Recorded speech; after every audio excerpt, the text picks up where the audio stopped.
Two young girls have an enthusiastic conversation about the startling prophecies made by Lady Camilla. The lady herself was able to predict not only the occurrence of a fire in the house, but also the sex of the child. The ability to make such prophecies is explained by the fact that the heroine has already lived this life and has the gift of seeing ghosts. In her past life, the heroine died cruelly and tragically through the fault of her own family. The cause of her death was her irrationality and credulity, which allowed her to be treated with disdain.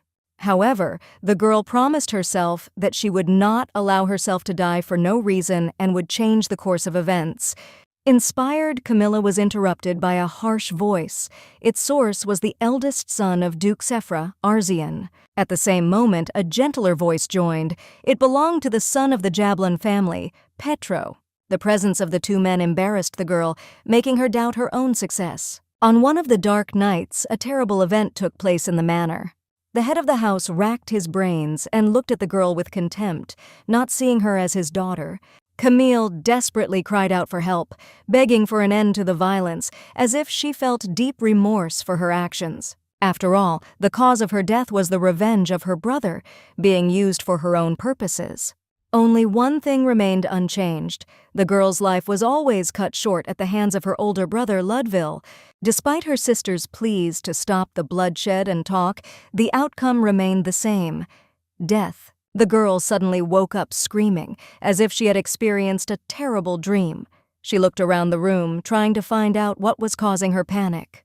Coming to her senses, the girl asks herself about the meaning of this dream, because this nightmare has been haunting her for 20 years. For an answer to the question, she turns to the ghost of her grandmother, because the ghosts she can see know the true reason. The girl's ability to perceive and see ghosts manifested itself in early childhood, after the death of her mother. At such a young age, she realized a simple thing, that she should not be afraid of ghosts because they rarely can harm a person. In the studio, the girl is showered with flattery, asking her to reveal the secret of how, after the next shooting, she manages not to spoil a single take. Sarah was the highest-paid, top star, whose career was formed from the age of 14, thanks to which she had great talent and experience in this field. The actress drew attention to a young woman who returned from vacation, who came to express her appreciation. Thanks to Sarah's foresight, her ward was able to say goodbye to her grandmother with dignity. A colleague noted that the girl makes accurate predictions based on the date of birth, but she did not think that Sarah would be able to accurately predict the funeral. The ward shared that on Sarah's advice, she dug up a will left by her grandmother, which spoke of a specially left inheritance for her. Without going into details about the method of obtaining information, Sarah, in a hurry, says goodbye to her colleague. Before she can leave, the spirit of her grandmother appears behind the girl's back, who, thanking her, asked to take care of her granddaughter. Fatigue from the work done has made itself felt, which causes Sarah to fall into a chair and think about taking a nap. Sarah had a dream about the same Camille, who so many times so stupidly meets her death. The girl was worried about something else. A mysterious force prevented her from waking up. Freed from a painful sleep, the actress immediately went to the set to rehearse the scene. The attention of the landing was attracted by a shaky chandelier that shook from side to side as if it would fall. Suddenly, an unforeseen incident occurred. The chandelier collapsed on a passing Sarah, who was unaware of the danger. Dying, the girl met the ghost that personified herself and realized that she had become a victim of constant attacks of spirits that haunted her all her life. When she woke up, the girl screamed back her words that ghosts do not harm people. When she woke up in an unfamiliar environment, she was amazed at the incredible lightness of her body. At the same moment, an understanding dawned on her. She possessed the body of the same girl who had haunted her in her nightmares. The ringing voice of a disgruntled young man was heard in the room, who was perplexed by the girl's presence in bed. Camilla, still in a state of half-sleep, looked at the guy indignantly. But in the man, the girl recognized her brother, Ravi, who used his sister to subsequently kill the elder. In the end, having recognized it, the girl realized her old dream, to hit on the head. In their family, Camilla and Ravi's mother remarried to the Duke, as a result of which he became the second son of the Sorful family. Ravi had certain magical abilities, but they were incomparable in relation to the more outstanding skills of the first son, Ludville. The feeling of inferiority that arose in the youngest son due to the comparison with his brother led him to criminal intent. His innocent younger sister Camille, in whom he did not show the slightest interest, was also drawn here. As she walked through the lonely hallway, Camille thought about what had happened. After all, in dreams, the girl could never make conscious actions from herself. For example, hit Ravi. The girl had a thought that a ghost similar to her, whom she had seen last, could be connected with all this. Entering the room, a man was sitting at the table, on whose face you could read severity, from which there was a breath of coldness. Examining it carefully, Camille recognized the man, for she had repeatedly encountered such a look, a herald of death. Taking a seat at the table, the Duke noticed the girl's lateness and expressed his displeasure. Ravi wanted to explain himself, but his sister interrupted and told him about her insomnia, which kept her asleep at night. The Duke looked in her direction and was slightly surprised by the unusual behavior, which was distinguished by silence during the meal. A maid came up to the girl and served food on the table. In this house, the maids mercilessly mocked Camilla. This even applied to food that they could spoil. Camille wanted to teach the maid a lesson by offering sliced meat to her father to apologize for being late. Accepting the offer, the Duke, having not finished his food, suddenly changed his face. Noticing a change in her father's mood, the worried girl asked to interrupt the meal and volunteered to eat everything herself. After eating it, the man concluded that it was not the first time his daughter had eaten such a thing and was indignant when he saw Camilla's touched face. The Duke promised to find those persons who had disgraced their family in this way. A week later, Camille did not understand why she could not wake up and was not aware of her being here. The deliberations were interrupted by the appearance of Donna's maid, who expressed curiosity about the mistress.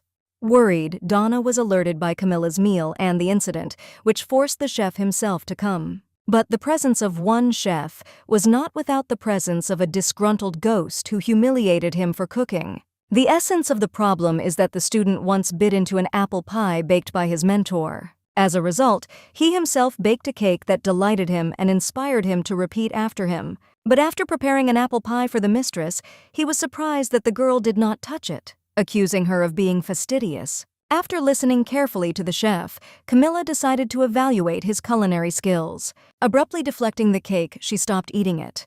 Camilla added that the recipe is wrong and mistakes were made in its preparation, noticing her dislike of apples.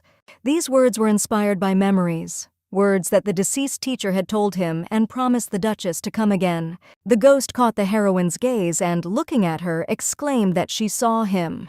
Seeing the possibility that the girl was able to perceive his presence, the ghost plunged into deep thought. As he spoke, the ghost noticed the mistress's expression, to which the butler replied that he had performed his duties even after death. The butler offered to observe Camille in order to obtain information of interest about her actions. After a few days, the heroine was in a state of extreme anxiety, realizing the mistake she had made. Casting aside negative thoughts, the girl decided to restore her reputation by starting a rapprochement with the Duke. The cook, having overheard the conversation of the mistress, persistently appealed to Camille with a request to pay attention to him. Unable to withstand the onslaught, the girl confirmed the cook's words, resolutely declaring her attention to him. As she continues, she remarks that she won't be able to fulfill their requests, such as passing on words or getting rid of regrets. Annoyed that the ghosts did not take her seriously, she becomes disheartened, realizing the possibility of becoming one of them. Mentioning the Duke, they paid attention to Camilla, saying that they had been serving here for a long time and knew the preferences of the head of the house, offering to help. The man, being outside, watched the flowers with satisfaction, noting the duration of his absence from the garden. Noticing the movement, the Duke noticed Camilla among the flowers and was extremely puzzled by her whereabouts and rushed to her in alarm. In the past, for some unknown reason, she dug up a bed of roses and made a mess in the flower bed, but the current situation with gypsophiles was different. Camille explained that her goal was simply to collect a bouquet of flowers, to which the man reacted with an expression of surprise. The girl sought to decorate her father's room, as she knows what a special love he has for these flowers. Seeing the Duke's reaction, Camilla rejoiced at his confused face, because it was part of her plan to take care of her family. After asking her father again, she thanked him for approving her actions, promising to put them down on the vase and bring them to the office. The true reason for his love for gypsophila lay in the love of the Duke's late mother, who personally took care of this flower bed. After successfully implementing the first phase of her plan, Camille confidently embarked on the next step. A week later, a dialogue took place in the Duke's office about the contribution of the eldest son to the family. The assistant to the head enthusiastically talks about Ludville's achievements, but his gaze fell on the man's thoughtful face. The Duke carefully examined the vase of gypsophiles on his desk, noticing that Camilla brought flowers to his room every day. Distracted from the flowers, he asks a question about his daughter's diet, but due to the assistant's ignorance, the assistant angrily makes him find out about it with his gaze. At the same time, a servant entered the room with a tray of food, saying that he had prepared it especially for them. The man caught the servant's gaze on him and asked his interest, to which he replied not to pay attention. After the Duke tasted the soup, his expression changed dramatically. He froze in a daze, staring into the void, the aroma and taste of the soup transporting his thoughts to the childhood he had longed for. The Duke turned to the servant, asking how Chef Gerard was able to reproduce the recipe of Farrell, the former chef of this house. The man was surprised to realize that this dish was not cooked by himself, but by his daughter Camilla. Meanwhile, in the kitchen, Gerard stood in a stupor because the soup turned out to be identical to what the teacher was cooking. The stunned man asked how she was able to recover the recipe that belonged to the late chef. The reason why Camille was able to repeat the taste of Farrell's soup is very simple. Because the dish itself was cooked by him, after she began to see ghosts, they got the opportunity to possess the girl. Camille reminded Jared of their bet, pretending that she had forgotten the condition that she would make a dish that would satisfy him. Admitting defeat, the man joined the knee in front of the mistress. Sitting in the room with the ghosts, the girl stared at the two of them contentedly, realizing that ghosts don't help for no reason. Watching the young girl, the spirits were puzzled by the reason for the hostess's jubilation, which made them uneasy. The help they provided helped to win the Duke's favor, for which she is grateful, confirming a possible alliance in the future. When she finished, Camilla thought about how to express her gratitude to the ghosts and asked if they had any wishes. Farrell's desire was the desire to create new dishes, as this was the only source of joy, striving to experience this feeling again. The butler himself had extensive knowledge, wanting to help people by sharing his information. He was filled with a sense of satisfaction when he managed to decorate the Duke's office again with a bouquet of gypsophiles. Realizing that the ghosts have no special desires, for wanting to help her for nothing, she must also continue to cooperate with them. A few days later, there were glasses filled with purple liquid on the kitchen table. Gerald was also surprised at the ability of the mistress to accurately repeat the chef's recipes, thinking about the recipe book left by the teacher. Looking at the girl, he praises her for her resourcefulness, as if she always worked in this kitchen. After tasting the dessert, the man was covered with a slight blush, admiring the taste and not understanding why he could not repeat this taste. With a satisfied face, Camille asks the cook for the assessment of the prepared dessert. The mistress is ready to share the cooking technique if a man can overcome his pride and do something pleasant, like hugging. Making a face, the cook calls out to Camille in a sweet voice which disgusted the girl. At that moment, a servant appeared outside the door and asked if the dishes were ready. After adding the last ingredient, the girl gives the tray of desserts to the man and asks him to take care of it again. As he was leaving, the servant wondered how to pacify such a conflicting person as the cook, noticing a change in the mistress's behavior. The room that the man knocked on was filled with the entourage of acquaintances of the head of the house. The Duke's gaze fell on the servant, where he in turn called him Rub to introduce him to his entourage. Rub introduces a tray of desserts, saying that Camille made them, taking the initiative to treat the guests among others. Enthusiastic guests noted the wonderful taste and skill in cooking, showering the lady with compliments. Warm words about his daughter brought a smile to the Duke's face and a reason to brag. But the cozy atmosphere was disturbed by a note from one of the men who recalled his daughter's misdeed at one of the banquets, as if ridiculing her act. This remark infuriated the head of the family because he had just dared to insult the kindness of his daughter by asking to take the dessert. Walking along the empty hallway at night, Camille struck up a conversation with the ghost, discussing a new recipe. The girl's attention was attracted by Ravi standing behind the wall. The guy shuddered with his publicity, not expecting to meet anyone. A minute later, Ravi became interested in his sister's hobbies, noticing a change in her behavior. Not understanding what her brother is getting at, she only denies that she is engaged in cooking and does not see anything strange in it. Ravi explained that if she behaved like this, it was unlikely that the Duke would be able to accept her as a member of the family. Camille was perplexed that the guy in her was the past of himself when he tried to seem good. The brother asks the girl not to do nonsense, as he does not see any benefit in it. Camille understands this but does not do it at all because of the confession. As she prepares to leave, she overturns her words about not wanting to die and wants to continue her life. As she left, Camille agreed with her words in her head that she didn't need anything, and that was what she really wanted in this life. Sitting in a quiet atmosphere, the girl drinks tea, but her peace is interrupted by disturbed ghosts. The butler asks about the meaning of what he said that night, assuming that the lady is ill, but the girl reassures him with the assumption that every person wants to live. Camilla, remembering the ability of ghosts to move freely around the Duke's house, came up with a new task for them, asking the spirits for their knowledge of the incident with the flower bed in the Duke's garden. The essence of this incident was the discovery of the ring of the deceased mother of the head, which was hidden by the servants. When Camille rummaged through a bed of roses making a mess, everyone thought she was insane, for which she was punished by house arrest. As she began to dig up the earth, the girl realized the Duke's long-standing concern about her presence in the garden. Digging a hole, Camille recalled this episode, which was repeated in a circle in her dreams, which caused irritation on her face. The butler calls out to the mistress, interested in the execution of revenge, acknowledging the abilities of the ghosts. The discovery of her mother's ring gave Camilla confidence that the hour of reckoning for the bullying of the servants had come. The servants crowded around the door of the room, looking at each other puzzled, not understanding why the mistress had called them. Unaware of her presence, one of the servants opens the door. The faces of the servants embodied the fright and shock of seeing the scene in front of them.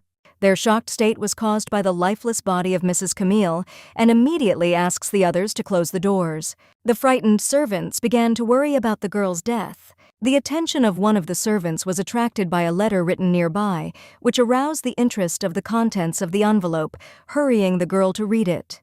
In the letter, the girl revealed her misdeed by the fact that the employees hid her late mother's belongings among the roses, asking her father to assuage her offense. Realizing that if this fell into the hands of the Duke, the servants would suffer imminent death, she undertook to destroy the letter. The servants' actions were frightened by a small voice that was coming from behind them. Their eyes fell on the lady who had risen from the dead, who decided to play a trick on them. The girl only looked at the servants, numb with shock, with a grin, warning of the publicity of the incident and the consequences. Camille only stole a glance as she spoke of the outcome of her condescension towards insects like them. Instilling fear, they immediately fell to the floor, begging for forgiveness. The girl had only one condition to atone for their misdeed, and that was to bring the stolen ring to her mother. Watching what was happening, the ghosts were surprised by the mistress's game, taking her threats for real. Accepting the praise, the girl noted her abilities in acting, receiving the audience's sympathy, eclipsing the main character in the role of the villain. The butler inquired about the mistress's plans because she had already found the ring and did not understand why the girl sent servants to find it. At that time, there was a commotion in the garden of the house. The servants were desperately looking for the hidden ring and did not understand where it had gone. At that moment, they were disturbed by the butler, who was watching them from afar. He looked down on them, waiting for an explanation of their actions from the servants. The Duke had already been brought up to date on the ring. The man was dumbfounded, and then he understood why his daughter had dug up a bed of roses back then. Her father did not understand why Camille did not tell him everything from the very beginning, because thanks to this, she would have escaped punishment. Falling into thought, the man could not understand why his daughter deserved such an attitude towards herself. Meanwhile, Camille was already standing in her father's office, not understanding her whereabouts there. The father demanded an answer, why his daughter was afraid to tell the truth and how she was treated in this house. The girl, looking at her father, noticed a certain concern in his face, as if he was upset about something. The drooping man was really upset, claiming that Camille should have said everything much earlier. There was enthusiasm in the girl's eyes, because her father would never have believed her words before and was extremely surprised by his pity. After all, in the past, he had killed Camille dozens of times and treated her with cold-bloodedness, but now, thanks to his efforts, his attitude has changed. In her defense, the girl said that she did not want to burden her father with problems because he was busy with work and apologized for his tactlessness. After shouting a little, the father looked at his daughter with a warm and sincere smile and asked her to talk about her experiences to him in the first place. After a while, Camille looked at the map, reasoning where it would be better for her to escape from this house. The ghosts, in bewilderment, asked the mistress about her need to run away somewhere. Camille would like everything to be resolved as soon as possible and not have to run away, because she needed to be on the safe side before the arrival of a mysterious man. This man meant the eldest son of the family, who was also Camilla's older brother, Ludville. Meanwhile, one of the mistress's servants passes an invitation from the Duke, where he invites them to drink tea together. Thinking about it, the girl understands the Duke's motive to have a tea party, because his sympathy for her has apparently grown. Gathering her strength, Camilla is confidently going to visit her father and agrees to the invitation. Entering the room, the girl turned her gaze to Ravi because she did not understand what he was doing here. The brother affectionately and with all care calls his sister to sit next to him, and the girl resists his words, but agrees to sit down. Looking at him, Camille noticed that the guy looked completely different and his face looked happy. The dialogue between them began with the fact that Ravi decided to share with his father about his upcoming performance. Once a year, the Magic Tower hosts an event dedicated to the demonstration of wizards. Each time, the most special ones are selected, giving the opportunity to talk about their achievements in public. That is, the performance meant that Ravi became one of these participants. At that moment, an assistant bursts into the office with an important message to the Duke. The fact is that the eldest son found the base of the rebels and eliminated everyone with the help of tactics that he himself developed. Hearing the news, my father suddenly got up from his chair and began to ask about the details of the report. The atmosphere in the room worsened, because Ravi did not have time to share the news with his father about his performance. The brother and sister informed the Duke of their departure, asking him to stay. The guys hid behind an urgent matter. As he stepped out into the hallway, Ravi's expression changed because he had spent so much time researching to get such an attitude towards himself. Camille decided to play along and said that she did not suspect that her brother was giving a talk in the Magic Tower. Putting her hand on the guy's shoulder, she praised him and the work he had done. This was a great encouragement to Ravi because he had never heard such words from his father and needed them most of all. A day later, Camille and her servants were busy preparing for the upcoming banquet. On the day of the event, Donna promised to take care of the beauty of the mistress and completely trusted her because it was important for the girl to catch the gaze of others. All this time, her brother stood behind her and did not understand why Camille chose such a catchy outfit, reminding her of the last event where the girl did not show herself in the best way and attracted attention. Camille pleaded guilty to what she had done, which surprised her brother and looked at her puzzled, demonstratively showing how she took hold of her hair, which is why the guy did not understand his sister's confidence. As he was about to leave, Ravi advised him not to make another mistake at the banquet. During the holiday, the guy could not move away from the fact that in the duchy, they are preparing for the arrival of his brother in the same way and throwing away negative thoughts. Wizards are already beginning to gather in the Magic Tower, warning that the report on the achievements of the best students will begin soon. Ravi was called out by his old friend, Jair, who inquired about his preparation for the upcoming report. Two girls sitting next to them called out to the guys and supported Jair, wishing him good luck. After thanking them, the guy turns to Ravi and asks who from his house will come to the event. Pressing on the pain, Jair remembers that the real son of the Duke has recently returned and does not understand where the time will come from to take care of the fake. In one quick motion, Ravi put his hand on his shoulder, asking about his colleague's values and that he had nothing to brag about. Coming close to him, the guy touched on the topic of his scientific work, hinting that he did not put a drop of effort into writing. Patting him on the shoulder, the guy notes what it is like to have money and asks to continue to take care of his family because he has nothing else to be proud of. This made the man extremely angry and he wanted to start a fight by roughly grabbing his clothes, but Jair was interrupted by a person who entered. That person was Camille, who decided to come to her brother's demonstration to support. Because the heroine understood her brother's pain very well, because in the past the girl was an orphan, and she always listened to attacks from the outside about her parents. A time when she did not receive any true love or interest from her parents and others. If the girl had not become an actress and had not received the love and recognition of the public, then she could not imagine what she could have become in the future. Perhaps she could have gone mad just like she did with Camille and Ravi. Therefore, the girl came here, although she was infuriated that out of a sense of inferiority, he used his sister. But Camille was worried about him, because Ravi was alone, once, like her, among the other members of the family. The girl always supported them, advising her brother not to lose to the views of those who are not even worth paying attention to, trying to start living a different life. Watching them for 20 years, asking myself for the possibility of at least a little intervention and improving their story. After finishing his speech, Ravi stops Camilla, demanding an answer as to why she came here like this. Although inside his soul, the guy wanted to see the distressed face of Jair, who envied his sister and also failed his report. Not hearing an exact answer from the girl, he did not understand the point of continuing to argue. Looking back, the guy called Camille, asking her about her desire to go home together. The girl only looked at her brother in amazement, as if she did not expect such actions from him. With a smile on her face, Camilla walks up to Ravi and compliments him that his face is much more beautiful than the back of his head, thus teasing him. Not appreciating the joke from her sister, the girl only laughed willingly, and they went home together.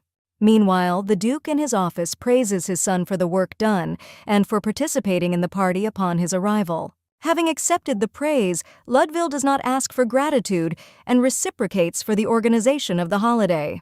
Duke apologizes that due to poor organization, 2 family members were unable to get together, making a mistake. After talking to his son, the father sends Ludwig to rest. Leaving the room, he remembers Camille. Looking out the window, the guy notices the 2 of them on the street. The man thought about it and was surprised by his sister's action because she helped Ravi, which he thought was quite strange. Having gone to her rooms, Camille was still unpleasant to meet Ludwig, because most often the girl died at his hands. To be more precise, it was the Duke's order, but still the girl could not forget how she had died many times. Camilla adhered to the plan that if she held the Duke's heart tightly, then at least it would save her life. While in the garden, the girl did not notice how Ludwig crept up to her, because at least Camille was afraid of meeting him and did not know what to expect. She did not find a better way not to provoke. The girl looked at him with an angelic smile and gently addressed him. She said that she collected flowers to give him as a welcome gift and called their meeting very successful. Handing the careless bouquet into her hands, she leaves it alone and hurriedly leaves. Ludwig only silently took the bouquet and did not react in any way, but in his eyes one could read interest in his sister's actions.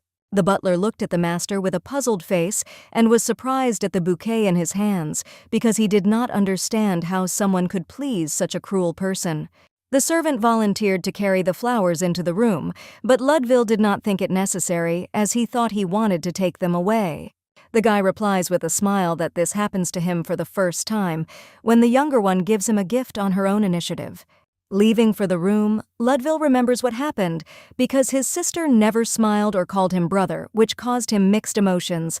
After a while, the family meets at the dinner table, and starting the meal, Camilla thinks seriously. The girl realizes that when her older brother returns, she will have to monitor the reaction of 2 guys at the same time, and this creates new difficulties. At this time, the father turns to Ravi, asking how the demonstration at his school went. The man apologizes to his son for not being able to attend such an important event that meant a lot to him. Having overheard the dialogue, Camille is surprised that the father paid attention to his son because it does not look so much like him.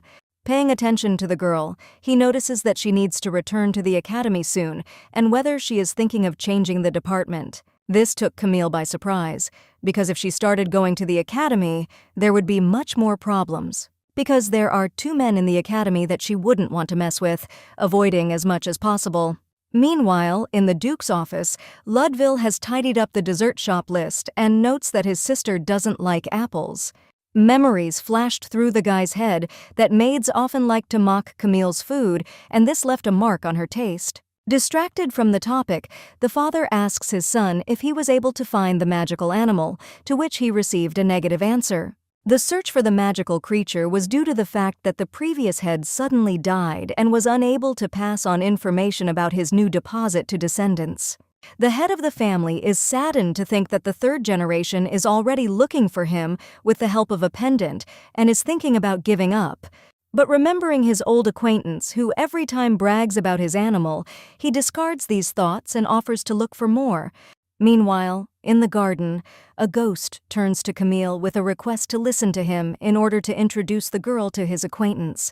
Realizing that it is a ghost, the girl refuses, but the butler begs him to listen and follow him. Not going to listen to him any further, Camille complains of feeling unwell, asking to be left alone and leaves. After the girl's refusal, the ghost haunted her every day, begging the mistress to follow him and talk to the spirit at least once. Camille cannot stand the butler's persecution, not understanding his persistence, and asks him to stop.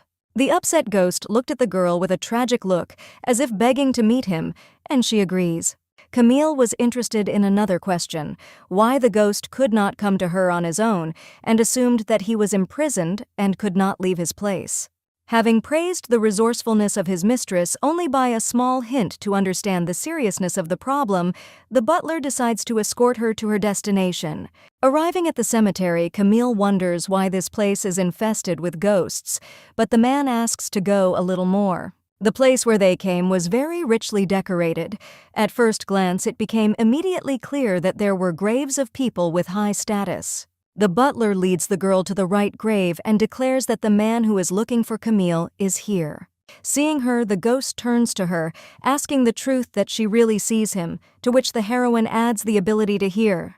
The spirit of the former head of the house appeared in front of her, who hastily told his story, mentioning that he had not been able to pass on the information about the birthplace of the new magical animal to his descendants. Now that he has a second chance, he confronts Camille with the fact that now only she can find a magical creature.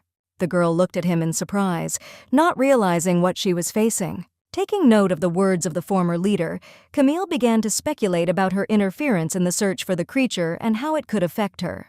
After finishing the conversation, the butler notices the beauty of his mistress and the fact that black suits her. Accepting the compliment, the girl decides to tease him, saying loudly that she was ugly earlier and only looked at him with a smirk. Camilla's voice attracted the attention of a young man passing by, whom his friends called by the name Petro. Friends of the young man noticed that the girl for some reason did not notice him, because every time she saw a man, she ran from anywhere. Petro asked not to respond so tactlessly towards the lady, to which one of the guys emphasized the problem of his kindness. But one of them noticed something strange about Camilla, as if the girl looked somehow different today and how strongly she attracted the eye to herself. As he was about to leave, Petro once again looked at Camille with a smirk, wondering what she could have been doing here and what she had forgotten here. That night, the girl could not sleep, and she woke up because of thirst in her throat. The reason why Camille could not fall asleep was thoughts about the animal and how to find it. Not finding water in the jug, she does not dare to call a servant at such a late hour and goes to the kitchen on her own. Coming closer to the door, Camille stood in place, as the door to the dining room was ajar and meant that there was someone inside. Unable to contain her curiosity, the girl opens the door and her gaze falls on Ravi, who is sitting opposite him, who is having dinner at such a late hour. Upon entering the cafeteria, her brother finally notices her and asks what she is doing there, to which Camilla asks the same question. In bewilderment, the guy asks why she sits down next to him without taking her eyes off her sister, to which Camille easily replied that he should continue eating, as she likes to watch others eat food. Focusing her attention on Ravi, the girl noted to herself that eating food is addictive and tends to put her to sleep. The guy noticed how the girl began to fall asleep, forced her to return to her room and go to bed, but she was already in a deep sleep. Getting up from his chair, Ravi noted that if this had happened before, he had just wanted to leave, leaving her alone, but now he was not at all uncomfortable. The guy was just about to carry his sister to the room as soon as his plans were disturbed by another male voice coming from behind. The source of the voice was Ludville, who had apparently been following them for a long time. The guy said that he would take Camille to the room himself and asked his brother to return to his room. Ravi only looked at him with loud surprise and did not understand why he was here and why he volunteered to help his sister.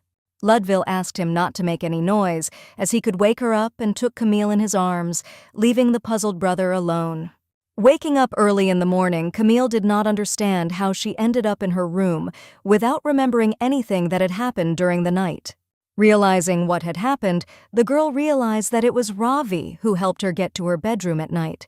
In addition, Camille dreamed of a plea for mercy addressed to her by an unknown person, where she asked not to take her life. But a warm voice replied that he would not do it. From the answer heard, the girl smiled with tears in her eyes, thanking him. Remembering the dream, Camille's face turned red. Evaluating her actions, she compared herself to a child, despite the fact that it was just a dream. Meeting Ravi in the living room, she asks him with a grin if he was having a hard time last night when he took her in his arms. In turn, the guy looked at his sister with displeasure, and Camille immediately fell silent, promising that it would not be like this again. At that moment, Ludville entered the room. The girl admitted that it was somehow uncomfortable in the morning. With a smile on her face, she makes a slight bow, demonstrating her friendliness towards her brother. But Ludville did not react in any way, silently looked at her, created an uncomfortable silence. After a moment, he nodded lightly in response.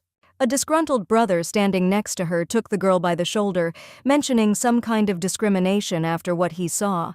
Ravi felt resentment at the fact that his elder brother was addressed as you, while addressing him as you, and by name, in his opinion, indicated a lack of respect.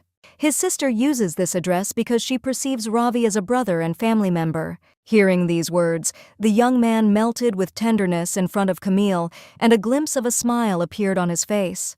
After finishing the conversation with her brother, the girl's gaze fell on Ludville, who stood silently and was perplexed by what was happening. And looking at them, Camille does not understand which of them she should adapt to, because the emotions of the brothers turned out to be unpredictable. During lunch, the father was worried about the upcoming meeting with his old friend regarding business, and mentioned that his beloved son Petro would come with him. Camille had bad memories with this guy because the girl was unrequitedly in love with him.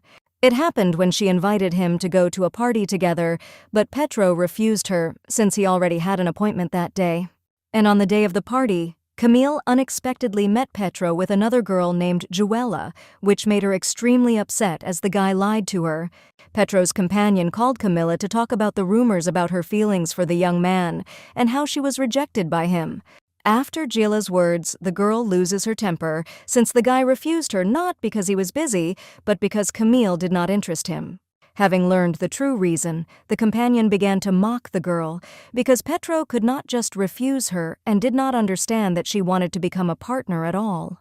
Joella decided to finish off Camille, calling her a fake daughter, demonstratively humiliating her in front of the public. Sometime after the situation at the party, the girl admitted that she no longer felt anything towards Petro and asked her father not to worry about her. The head of the family was still concerned about what happened, and with a frustrated look asks Camille about her condition, as he is worried about her. The girl, only with an innocent face, sincerely tells her father that this is all in the past, and thanks him for the care expressed. The moment comes to meet with the head of the Jablon family, where he, in turn, praises Ludville for his victory. At this moment, the man's disgruntled gaze falls on Camille and Ravi standing behind, but he decided to ignore them and just walked past. Thoughts flew through the girl's head that Jablon had not changed at all, and he considered blood kinship in the family to be the most important, and therefore they did not interest him. Before she could move away from her thoughts, a familiar voice called out to Camilla. She turned her head in surprise and saw Petro there. The girl began to realize the reasons for her former love for the young man, paying attention to his attractiveness. During small talk with the young man, Camille realizes that his friendliness creates misunderstandings, which is why it has created a lot of problems in the past. Petro decided to apologize to the girl for the incident at the party when he should have helped her, and looks away. The guy was interested in the family's garden and asked Camille to accompany him. The girl agrees and asks the servant to take the guy away. The girl expressed her friendly attitude with a smile, wished Petro a pleasant time in the garden, and then left. A servant, approaching the young man, is about to escort him towards the garden, which makes Petro perplexed. The young man only turned back in surprise, following Camille and Ravi with his eyes. His brother's gaze and Petro's gaze met, his face showing obvious disdain for the young man. Moving away from what happened, the guy realizes that Camilla's behavior has changed, which only fuels his interest in her. Meanwhile, in the office, the heads of the family had already managed to exchange phrases regarding the search for a mythical animal. Moving on to the main topic of the business, Jablon offered to study the ore he found at the Sorfel mine, but he refused. Their conversation was interrupted by the unexpected appearance of Camilla, which made the men turn to meet her. The girl in turn offered them sweets and tea, saying that she would later bring some treats for Jablon. Her father invited her to join their feast, but Camille politely asked him again to show off in front of Jablon. It was all part of her plan to gain his favor with her. Camille's gaze fell on the red small creature sitting on the man's shoulder. Apparently, it was a magical animal of the Jablon family, but at the moment it is the only one who sees it.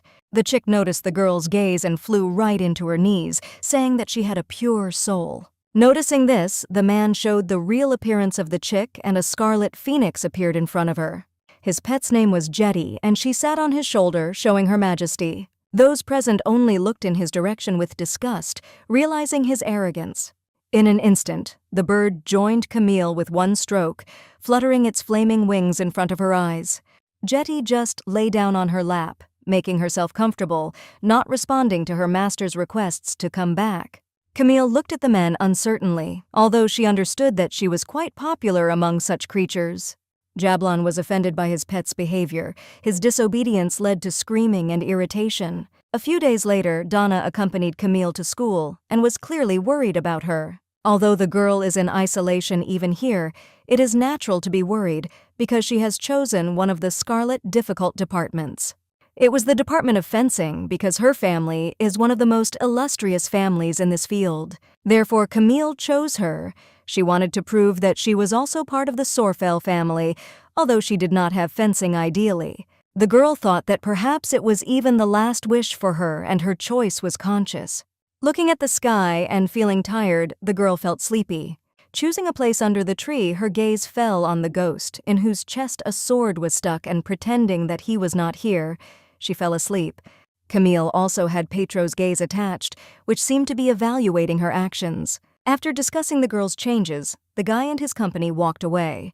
Before he had time to walk a couple of meters, his shoulder collided with their classmates, Arzian.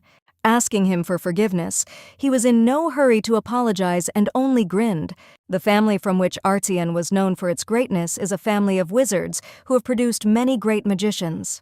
Unlike other wizards, he is also well-developed physically, his disadvantage being his aggressive nature. Petro managed to intervene in the fight between his comrades that had not yet begun. The faces of the guys met on the same level, and each of them looked at each other as at a rival, but their conflict was quickly separated by the teacher. Before he could leave, Archeon looked at Camille lying down. Following her actions, he became suspicious. Already in class, the girl lay down on the desk and wanted to fall asleep again when her plans were interrupted by the teacher. She was a teacher who looked down on her family's affiliation, feeling her superiority. The teacher only offered Camille to solve problems in order to mock her. The girl smirked because in her previous life she had given all her time to study, combining it with work and career growth. Camille also had the advantage of seeing her school years for 20 years. These problems were not difficult for her, since she had solved them more than once and knew the answer for sure. After finishing the school day, Camille returned home, content with the beautiful scenery around her. Her father looked out on the threshold and called out to her with a pleasant smile. The girl was stunned and could not understand why he came out to meet her, surprised at such a warm welcome. What she didn't get in her previous life was her father's love, and at the same moment tears came to her face. Seeing them, the father excitedly took his daughter by the shoulders, worried that someone might harm her.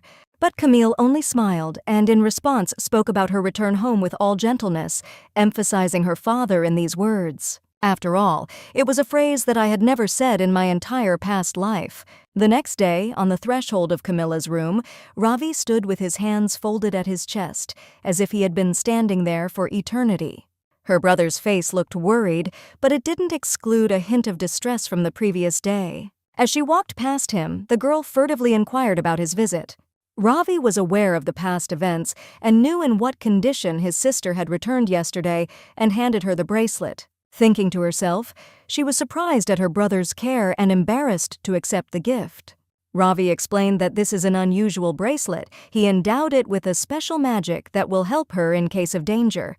Time passed, and Camille and the butler met at the lake in which the egg with the magical creature was supposedly hiding. It was a lake of souls. It served as a symbol of the academy where the students studied. But she was in no hurry to enter it, because the day had not come when it would be convenient for her to carry out her plan. Camille asked me to tell Herschel to wait for the right moment, as the lake looked too deep. The girl's attention was attracted by distant sounds reminiscent of a quarrel and moved in their direction. Her face was angry, irritated, because it was clear that a couple in love was involved in the quarrel. Calling out to them, the young man turned to her as if he did not understand that someone had the courage to interrupt him. The girl took a proud pose, oppressing the guy in his choice of words, reminding him of how he learns, calling him a fool. Recognizing Camille, the young man reminded her of her position and status at school, asking her not to interfere in his affairs. Without much emotion, she began to list the tricks of his family, indicating in what situation he was now. Continuing, Camille focused on the money that his family spent to settle these affairs. Swaying forward, the guy grabbed the girl tightly in front of him and began to ask how she could know so much. Pressing, the young man asked her why the Sorfel's daughter had such a source of information, while everyone else was trying to bury it. Coming to her senses, Camilla remembered the bracelet given by her brother, which she threw right at the guy, and immediately he was squeezed by a rope. With just one wave of the girl's hand, he hung on the tree, and it dawned on her about the meaning of this thing, thanking Ravi for his ingenuity. At that moment, 3 guys approached who were interested in what was happening. A group of guys surrounded the girl and began to think over a retreat plan, retreating. Camille slammed her back into something and, looking back, recognized Ludville, who had come just in time. But this only confused her more because she began to suspect him of spying on her. Camille just took him by the sleeve, and the brother asked what group of guys had been the cause of her tears yesterday. Seeing this as a chance to retreat, she took cover behind him and silently nodded back at him as she watched from the sidelines. Standing behind, Camille was called out by a girl sitting on the ground who thanked her for her help. It was an unexpected meeting. The saved girl turned out to be Lila, who was her only friend in a past life. She was the only person who extended her hand to Camille, whom everyone avoided. They were extremely similar because of their shyness, and she did not like it, once saying her attitude towards her right to her face. They both grew up with adoptive parents, but for some reason everything was different with her, which even earned Petro's attention and love. Blinded by jealousy, Camille kidnapped Lila and tried to kill her. This transgression cost her dearly, because then she crossed the line, and after that the Duke's house turned away from her. Offering Lila a helping hand, the girl helped her get up from her knees, and then she became interested in the cause of the conflict. It turns out that it happened by accident, because the purpose of her visit was Camille herself. The thing was that Lila was interested in her. She was worried about absolutely every little thing, from what she was wearing to her breakfast. The girl did not hide her interest in Camille and looked askance into her eyes with a sincere smile. Holding hands, Lila asked to take care of her, and this only added to the questions. Meanwhile, Ludville called Camilla, pointing behind him to a group of guys whom he had taught a lesson for what he had done. Approaching his sister, the brother sadly reported the breakage of the bracelet, asking for forgiveness, as if he himself had broken it. Camilla replied that it was a gift from Ravi because thanks to him she was safe and sound. Perhaps he decided to take care of his sister in his own way because he was considered her older brother. At that moment there was a loud crunch. Ludville squeezed the bracelet in his hand, finally breaking it. That night, Camille plunged into thoughts about Lyle because the first person she was interested in was Ludville. These two felt a strong attraction from the first meeting and showed great interest in each other. Due to the fact that it was Ravi, Petro, and other men who intervened, a complicated love story began. Her thoughts were disturbed by Herschel appearing from somewhere, waving his hand, greeting the girl happily. A lot of attention was attracted by the fact that he himself came to her, because he was considered a local ghost who could not leave his habitat, as if being locked up. The dialogue turned to a magical creature that he demandingly asked to get out of the depths, which is why the butler appeared. Dissatisfied, Camille got out of bed and asked for some more time, as she needed to prepare something before that. At the same moment, the girl screamed at the top of her voice, which attracted the attention of all the servants in the house. Everyone gathered in the girl's room. This also affected her father, who called her name in confusion. Tears poured down Camilla's face, and the man sat down on his knees, asking what had happened and the cause of the tears. The girl told about a dream that spoke of her father's burning study and the fabric that enveloped a huge tongue of flame. Their dialogue was interrupted by an assistant who burst in and reported a fire at a textile factory. All the servants began to whisper to each other, discussing the words that Camilla had said as if they were a prophetic dream. The next day, the girl explained her actions yesterday in front of the ghosts. This was bait, as Camille knew that if she just brought an egg of a magical creature, it would arouse suspicion around her. Following the train of thought, Herschel assumed that in this way, the girl would tell about the whereabouts of the egg through a prophetic dream. Therefore, in order to implement her plan to the end, she will need more reasons for others to believe. On the same day, Camilla met with Earl Shalon, a business partner in her father's business, who also owned the fabric factory. The girl sympathized with the loss with a smile and supported that happiness and unhappiness will always be nearby. And she handed him a small gift. The Count accepted it, and when he opened it, he was extremely surprised and puzzled. The two girls were engrossed in talking to each other, discussing the pregnancy of Shylon's wife, talking about the children's shoes Camille had given them. The chefs were also discussing the girl's vision of their new business partner. When she saw him, she shook her head, and soon it turned out that he was a fraud. Camille and her father met in his office, discussing the latest news. The girl shared that she has been having the same dream lately. She looked at him happily, saying that she would take a look herself, and realized that her plan had worked. Seeing the ghost by the lake, the girl asked about the depth and location of the egg, to which the butler would help and knew where to look. As she plunged into the water, Camille glanced at the pearl and realized that it was the egg. But suddenly her eyes were fixed on Donna, who was swimming in her direction and was shocked by it. Coming out on land, the worried girl began to ask about the act of the mistress and why she suddenly decided to die. Before she could answer, Donna said a harsh phrase, because if she died this time, it would definitely be the end, and Camille was numb. The girl replied that if she died, she would never be able to return to her past.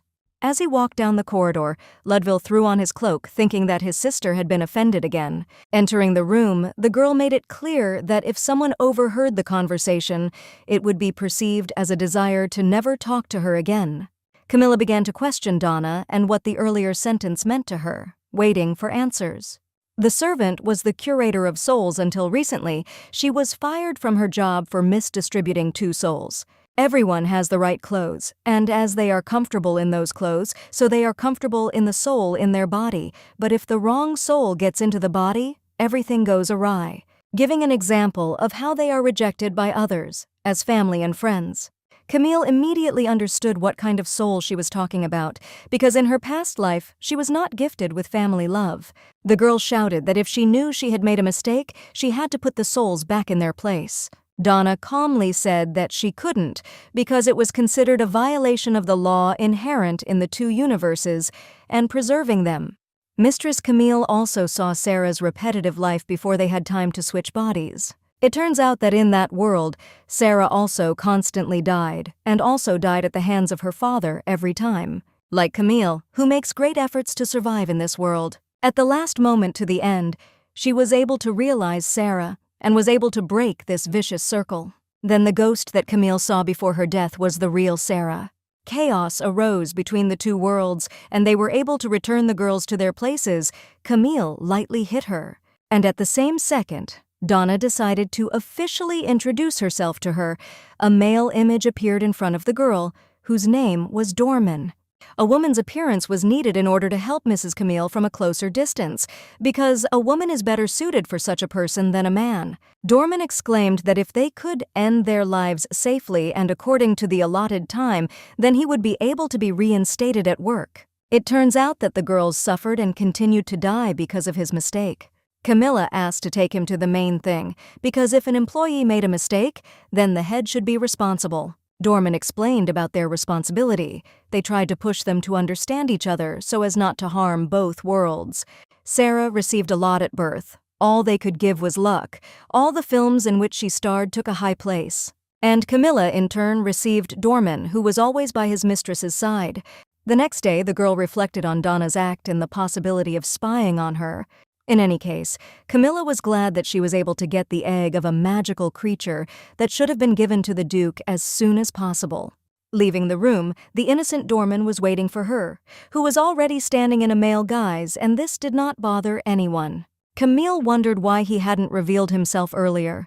The reason was hidden in the instability of the soul spheres, which could break if he told the truth much earlier. After finishing the dialogue, the girl rushed forward along the corridor, hurrying to please her father with a find. At the door, she was met by Rub, the butler who served the Duke. Camilla asked about the Duke and if she could come in, but he said that he was having a meeting with the Jablons. Noticing the moisture on her hair, Rub began to interrogate what had happened because the mistress never liked water. Ludville joined the dialogue in time, who wanted to bring his father in the same way. Her brother invited her to come in with him, but she only refused, saying that she would come next time. The butler interrupted their conversation and said that they could come in since Jablon wanted to see them anyway. Before he could open the doors, Jetty rushed at the girl, who was glad to see her back, praising her for finding the creature. Jetty knew right away because he was a magical creature himself. Walking closer, a sound wave occurred in the room, which knocked everyone present out of the counter with a loud ringing. The ringing went through the ears, and no one understood the reason for the occurrence. Until the Duke's brooch lit up and began to reach out to Camilla, emitting a bright cross-section. And then he realized that there was an egg of a magical animal nearby, which no one had yet been able to find. Camille realized that he only reacts when the egg is nearby and did not think that this would happen, fearing for her plan. The ghost of Herschel appeared, who was happy when he was able to see it with his own eyes. And then the girl held out a pearl, which followed the pendant. The symbol of the House of Sorfel was a snow-white tiger. From its roar, enemies become deaf. Even from one step, the entire neighborhood is stained with blood. But in front of them was a small and plush kitten, which, by its appearance, could not cause harm. Then a gentle smile appeared on the Duke's face, in which all sincerity was felt. Seeing Camilla, the kitten rushed into her arms, thanking her for waking up.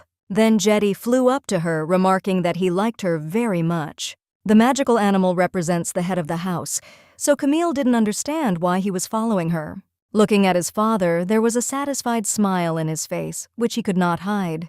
Herschel could not hide his joy either, because for more than 100 years the family had had to experience a lot of disrespect and contempt without a magical animal.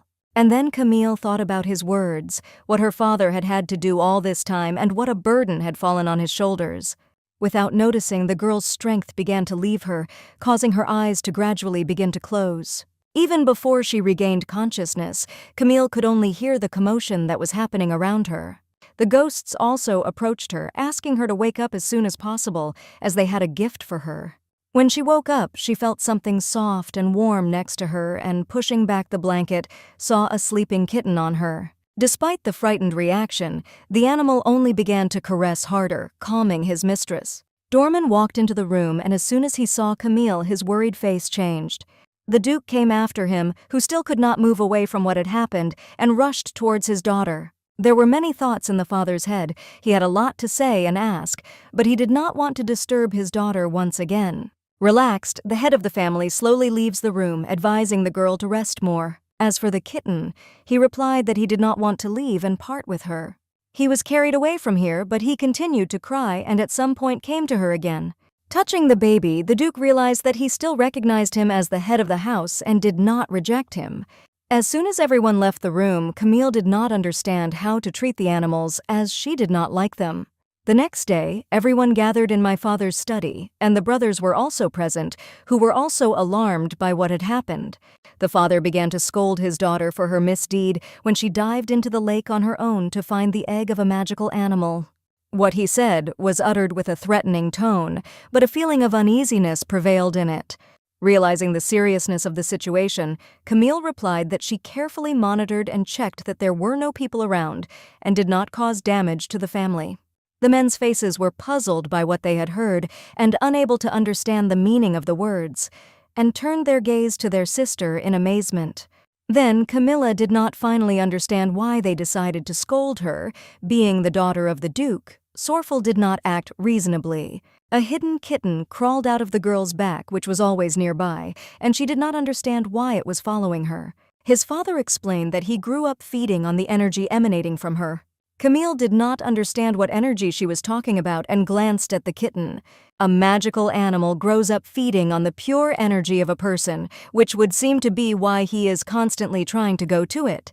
They always chose their own head, as the heads of each family had a lot of energy that they liked. Apparently, Camille was born with an energy that all magical animals like.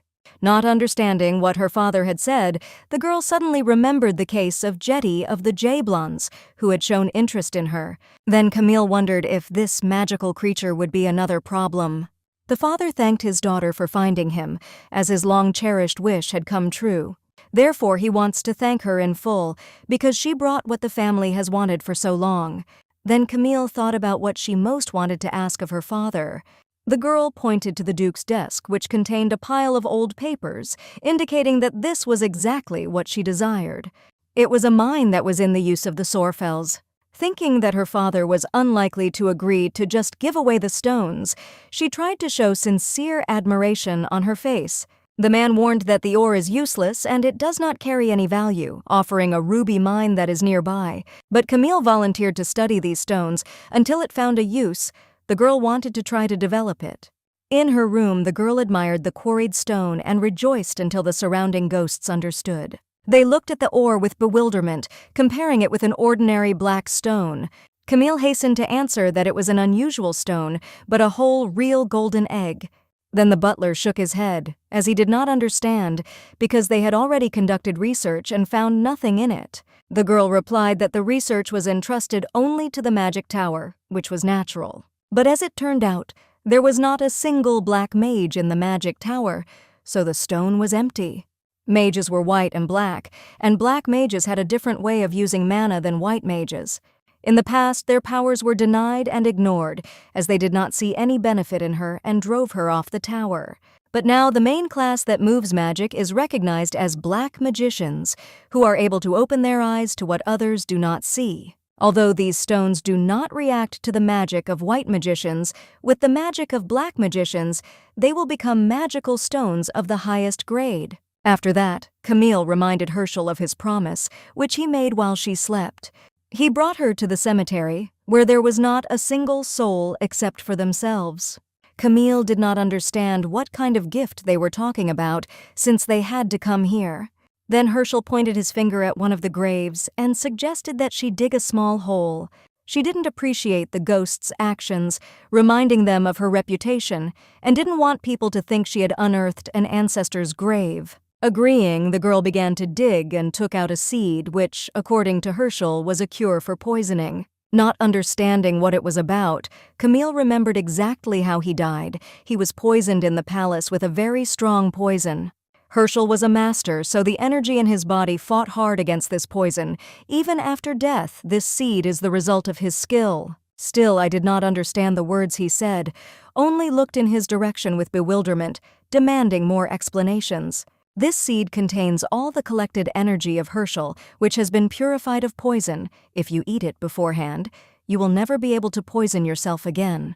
When he finished his explanations, he put his hand on her head, thanking her for the work done for the common good of the family. And then Herschel's outline began to fade until he was gone. When it dissolved, Camille squeezed the seed tightly in her hand and thanked him in return, keeping the seed for her until the right time. The very next day at the academy, the girl thought about finding black magicians. The problem was that they always gathered in the same place, and in the whole neighborhood, she knew only one of them, going straight to him. Entering the classroom, the girl drew her eyes to her person, although she understood why she was so popular. The only one she was looking for was sitting at the back of the classroom, who looked extremely detached from the others. Camille turned to the guy with a smile, asking him to take a look at one of the things she had brought. This guy was Arsian, who was also the eldest son of Duke Sephra, because all the black magicians gather in his house. She was well aware of his cruelty, so she did not want to mess with him if possible, but she could not resist the great cause. Arzian, on the other hand, did not pay enough attention to her. The guy just got up and walked past her, yawning demonstratively from boredom and walking away. At that moment, a familiar voice called out to her. It was Petro, who was interested in her coming to Arzian. Realizing that the dialogue with him would not start for a couple of minutes, Camille hurried to tear herself away from his hands and leave. But Petro only gripped her hands tighter and pulled her closer, asking if he could convey her words. Freed from her tight grip, Camille moved away from him and showed her refusal to help. Petro decided to warn that Arzian was not very friendly and it was very dangerous to mess with him. Thanking him for his experiences, Camilla quickly rushed after Arzian, leaving Petro dissatisfied. In the corridor, the girl could not find the missing guy, but a woman's voice sounded behind her back, who knew where Arzian was. The source of the sound was the voice of the ghost, who was glad that she had finally noticed her. Tactically avoiding contact with her, Camille unknowingly came to the Lake of Souls. The ghost pointed his finger at the figure that was standing behind her. Behind her stood Arzian, whose presence was not palpable, as if he himself were a ghost. The guy was the first to start the conversation and asked how Camille could see people who had died long ago and if she could see their faces. The girl looked at him with incomprehension and positively replied that she saw the full image, such an answer from her only fueled interest in Camilla. The girl concluded that Arzian did not see ghosts as well as she did. She began to protect the ghost behind her from the attacks of the young man. At that moment, she stopped and realized that she had said too much, because she did not know what reaction he would react with. The awkward silence was broken by Arzian, returning to the topic and how Camille could see them and asked to know who was standing next to him. The girl looked straight into his eyes, but then her eyes fell lower. Next to Arzian stood a very young boy who was looking out from behind him. Camille replied that a very thin boy was standing next to him, who looked to be about 7 years old at most, which made Arzian perplexed. He was extremely surprised, but at the same time angry. He soon decided to leave them and deviated. The next morning, Camille pondered what had happened and wanted to know the reason why the boy had died. The girl was approached by a kitten, which she had already managed to come up with a name, King, wishing that he would grow up to be the strongest of all. It was only a matter of time before she went to Arzian, for she was afraid of hurting him again. All the dark wizards were in Sephra's manor, under the pretext that their power was needed for a magical animal. Living a long, repetitive life, Camille never had to deal with Arzian or his home. Rumors about this house spoke a lot. The magical animal of the House of Kefra is a black wolf, which has great strength. Look at King. She asked him to be strong and just run in case of danger. Already at the academy, a ghost awaited Camille, Amy, who never dared to talk to her. She used to always sit in the corner of the office, but now she began to take the initiative in conversations. And Amy was the first person to talk to her in class, but she just chose to ignore her. Then a male figure approached her desk, which attracted quite a lot of attention. That man was Arzian, who had come up to her asking her to talk. Camille was surprised at his arrival, as it was difficult to guess his intentions. Then she objected, because when you ask for someone's attention, you have to pay for it. And it was followed by a gentle and precise answer, Arzian ready to offer anything that was asked. Camille fell even more into a stupor, because she pretended to be strong, but his phrase finally brought her to rest. In the meantime, they came to the already familiar Lake of Souls, where they met for the first time. Arzian again asked the question about communicating with ghosts. Camille boldly interrupted that she could both communicate and see them. Then he asked to know the name of the ghost and his identity. The same boy was looking out behind his words. To establish contact with him, she squatted down and fiddled in her pocket. She handed him the candy with a smile on her face. Seeing it, the boy doubted. The boy asked if he could eat it and if it was edible at all, since he did not know what it was. Arzian asked her about the possibility of ghosts eating, as he had never noticed it in them. They couldn't eat it, but the ghosts absorbed the energy that is in it. As soon as Camille made contact with him, she asked his name. His name was Seer, and she told Arzian about it. Hearing this name, the guy excitedly repeated his name, as if he had already heard it somewhere. Though he hadn't seen his full image, he knelt down as if catching eye contact and called out to him by name. The boy immediately noticed him and tears welled up on his face, and he quietly called Arjun his brother. Camille stood in the middle of them in surprise and did not understand what was happening. Then Kayar and Arzian were in prison, arguing about food and who would get it. Then the boy offered him to divide a loaf of bread between two, so that everyone would get it. Every day they were given a small piece of bread and a little more than a glass of water. Arjun always gave his portion to Chiar. Only one could get out of this prison, because it was then that you could feel the darkness and inherit its power. At that time, Arzian understood that in order to gain such power, it was necessary to kill a family member. He sincerely believed in the fate of his brother and wanted to die first, since he did not deserve such a fate. At night, Ciar began to suffocate. He tried to swallow air, but he couldn't. Embittered, Arzian shouted to the whole prison, begging to open the bars and help him. Ciar couldn't help laughing and grinned, looking into his elder brother's wet eyes. His last words were joy for Arzian, for he had survived and would be able to gain the power he had dreamed of. For the first time in 10 years, Arjun realized that the ghost was his brother. His soul was torn apart. Camille did not want to get involved in their relationship, and at Sinar's request, she handed him a whole handful of sweets. Looking at his joyful face, the girl would like to help him gain a little weight. Returning to Arzian, she demanded an explanation from him about his ability to see ghosts, just like her. He remained silent, but it was after Cyr's death that he had abilities, although not as ideal as Camilla's. Arzian knew that there was a ghost next to him, and just hid this secret, being a black magician who could make him disappear. The guy knew how easily he could get rid of it, but decided to leave everything as it was. She and her brother had an unbreakable bond. They were always close and never moved away from each other. Cyr had followed Arjun since he was a child, and even after his death he continued to do so. The next day, Camille decided to visit his class, because he owed her a promise. Without any ceremony, she put the contract in front of him and demanded that he sign it. This couple gathered a lot of glances. They did not understand how she could find contact with such an aggressive person. Camille only watched with surprise as Archean signed the treaty without hesitation, without even reading it. It was an ordinary contract that he would actively help in interacting with black magicians. Holding the paper back, he stressed that he did not forget his words and would do anything. Camille hurriedly took him by the arm and led him along, thereby attracting the eyes of those around her even more. Arriving at a newly familiar place, she greets her new friend, Cyr. He was still shy of her presence, so Camille prepared cookies in advance. She was pleased to see with what appetite he absorbed energy, and her soul began to calm down. Distracted from Kiar, the girl almost forgot about the most important thing, what she needed a black mage for. She handed him a small piece of black ore. Arjun immediately recognized it as a magical stone. In his hands he began to emit a bright light, which was not surprising, because he had magic and was able to reveal his true appearance. Amazed at Arzian's strength, Camilla only watched his actions with admiration, as if they were a fairy tale performance. There was a powerful stone in his hands, and, assessing it with his eyes, he guessed what a violent reaction the rest of the mages would have. The girl only presumably showed with her hands that it was still the smallest, and there was even more. Curious to find such a rare stone, Arzian wanted to know what she wanted in return. And then Camille openly spoke about her need for help from the black magician, and the mine with these stones belongs to her. Sharing your plan, if you improve its advantages, then white magicians can also use it. After promising Camille about the upcoming deal, he took the stone with him and invited his father to take a look at it.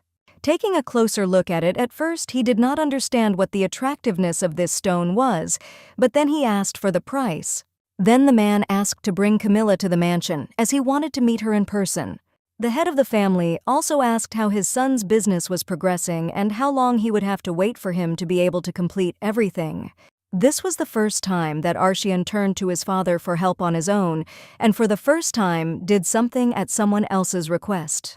Tiredly lying out in his chair, the man could only speculate about his motives.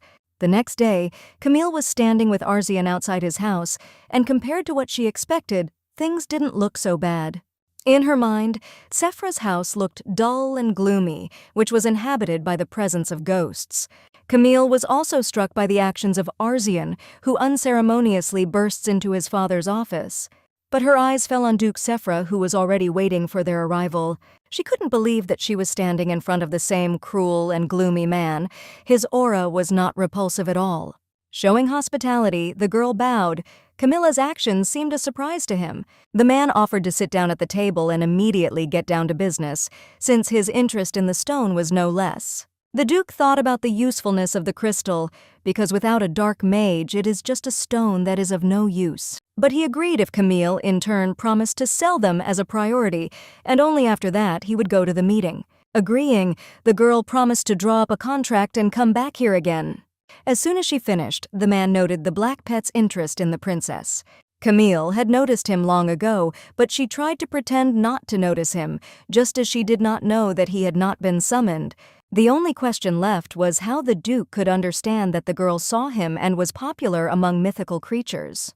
He had always believed that no one else but Sephra's family could see him or feel the wolf's presence. Then the man realizes that she has shown the ability to foresee and was even able to find the egg of the divine beast. Camille's gaze fell on Ciara, who was holding his father tightly, and asked him about it to find out the details of the story. She did not understand why this child was hugging him so tenderly when he had treated his brothers so cruelly. Until a few days ago, Camille wasn't interested in things like ghost past life stories. When she met Cyr, she was worried about the wound on his back and the cause of it, thinking that her older brother had left her. Hearing this, the boy shouted sharply and began to defend Arjun. Due to his anxiety, he was not immediately able to reveal the culprit. Pulling himself together, Chiar said that it was his father.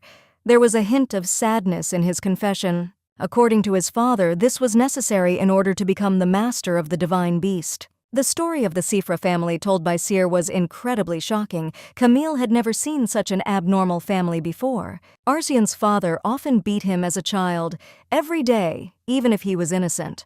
This wound on his back appeared when Chiar protected him because he didn't want his older brother to be hit. To become the owner of a divine beast, it only took hatred and anger, the only way to gain power over it. Camille assumed, according to Chiar, that all members of the Sephra family were raised in such a cruel way. After that, they were locked up in prison for 3 months and Arjun was released after Cyr's death. They wouldn't let them out until one of them died, the Sephra family proving how crazy they were. When Camille watched Chiar's actions, she thought that he hated him and would strangle him right away. But his son hugged his father so tenderly and did not understand how it was possible to show care to the one who killed him. The head of the family noticed his presence and asked the girl who it was, and then she reluctantly replied that it was Cyr. Arsian watched them from the sidelines and kept all his resentment and anger at his father. He was the other side of the reaction. Turning to the Duke, the young man tortured him with his gaze as if he was dissatisfied with the reaction. Slamming on the table, Arjun, with all his accumulated anger, did not understand the child he had killed standing right in front of him now, and he had absolutely nothing to say. Camille did not want to interfere in the family quarrel, but she could not help but say how Chiar protected her father. He began to apologize to him, which caused tears to appear on his face. Arjun sincerely did not understand why he was apologizing and crying, although he knew perfectly well that his father should have said the apology. Then Chiar confessed everything, because it was not his father who killed him. He knew that he did not have long to live with everything, for he had heard his father talking to the doctor. Therefore, he said that he would pass the final test, as he wanted his eldest brother to become the head. He did not want to make the time that his brother had gone through meaningless, and Arsian was stunned by what he heard.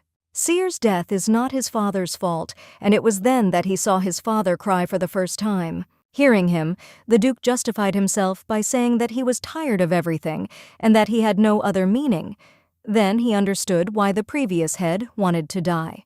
The sacred beast of this family was always in the same place, seemingly invisible to the eye.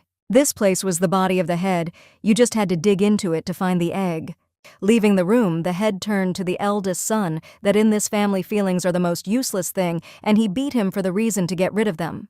The only thing he demanded from Arsen was anger and hatred, thanks to which his son would kill him in order to pull out the egg. Watching what was happening, Camilla's heart was torn in half, as she could no longer listen to it. The very next day, she was standing outside her brother's room. Bruises were visible on his face. When he asked what he was doing, Ravi only waved his textbook and piles of papers on the table, not understanding his sister's reason to visit him. The girl asked him about his father, but not about the Duke himself, but about the biological and what he could tell about him. She had been watching this place for a long time, but had never heard of Camilla's birth. Ravi himself could not help in any way, since he himself does not remember these moments, since it was a very long time ago. Camille did not want to leave so quickly and with a smile asked her brother if he could add more work. She handed him the same magic crystal, but small in size, and handed it to him as a gift. Ravi looked at him enthusiastically and called out to Camille to find out where she got it from, what was a secret. The next day, the girl rejoiced that everything was going according to plan, and she could only collect money from the ore. Her joy was interrupted by Cyr, who was breathing heavily and was apparently looking for Camille, as Arsène needed help. Before what happened, the guy was pestered by one of the students, who thought that he had been quiet lately and this was a good moment to get closer to his family. Behind him, he loudly began to praise the Kefra family, and that their family were indeed the patrons of the empire, thanks to their head and his justice. The words about his father infuriated Arsène, since his described condescension and generosity did not correspond to reality. He swung at him and knocked him to the floor. The guy was about to beat him, but suddenly cold water poured on him. Only Camille, who had already been warned about what had happened, could cool her anger by asking her to take the victim to the infirmary. After examining those around her, she noticed Petro. She asked him to take the watering can to its place, which made the guy stand in bewilderment. The girl hurried away with Arsène when Petro looked after them and did not understand how he became the object of Camilla's sympathy. Going outside, she began to scold the young man for his trick and how much he likes to vent anger in such places. Arsène explained that it shouldn't concern her, but she didn't want to ignore it, as she didn't want to see tears on Chiar's face, who was so worried about his brother. Camille said that among the people she knows, there is a child who was almost strangled to death by a man who called himself his father. Arsène immediately understood that the girl was talking about herself, and she explained that she would hate him, but she could not help but emphasize the naturalness of this hatred. She knew the reason why he did this, but that didn't mean that what had happened had to disappear, of course. Looking at his face, there was understanding and regret in it, from which she wanted to give him advice. And then, with a soft smile, she replied to Arsène that it was worth letting go of the hatred and anger that had taken possession of him. The victim will always hate his destroyer for the rest of his life, but no one will scold him and the pain will remain forever. Her eyes fell on Arsène's hand, which was bleeding and hastily searching for a handkerchief, and she asked him not to upset Cyr, because if he hurt himself, his younger brother would cry. Around this period, Duke Kefra was supposed to die. He died suddenly, without any chronic illness or special accident. Arsène was supposed to take the place of the head. The atmosphere in the school was also tense, which is why dirty gossip crept out. Camilla thought about Cyr's words. Perhaps it was Arsène who killed the Duke, because the father always repeated to his son about his destiny. Anyway, after the Duke's death, there was only one person who could control the mad Arsène, and that was Layla. Taking it in her hands, Camille wanted to vouch for a rapprochement with her, as she wanted to have a safety net. Rumors swirled in Lila's head about Juid, who humiliated her in the woods, and judging by the conversations, his family went bankrupt and he had to leave school. Remembering her savior, the girl did not have time to thank Camille for her help and thought about the gift. At that moment, she was approached by two girls who had been looking for her for a long time and wanted to talk to her. They asked about the completed homework that would need to be done today, complaining that they had not been able to cope with it at all, making excuses that yesterday there were sudden plans for the house, that the first and second, apparently it was not the first time. Noting that their fathers will be dissatisfied and they will be punished if they make a mistake this time as well. Lila could not leave them without help, agreeing to share the completed task and asking them not to copy everything like last time. Before Camille had time to hand over the notebook, it was so fast that they did not understand who was standing in front of them.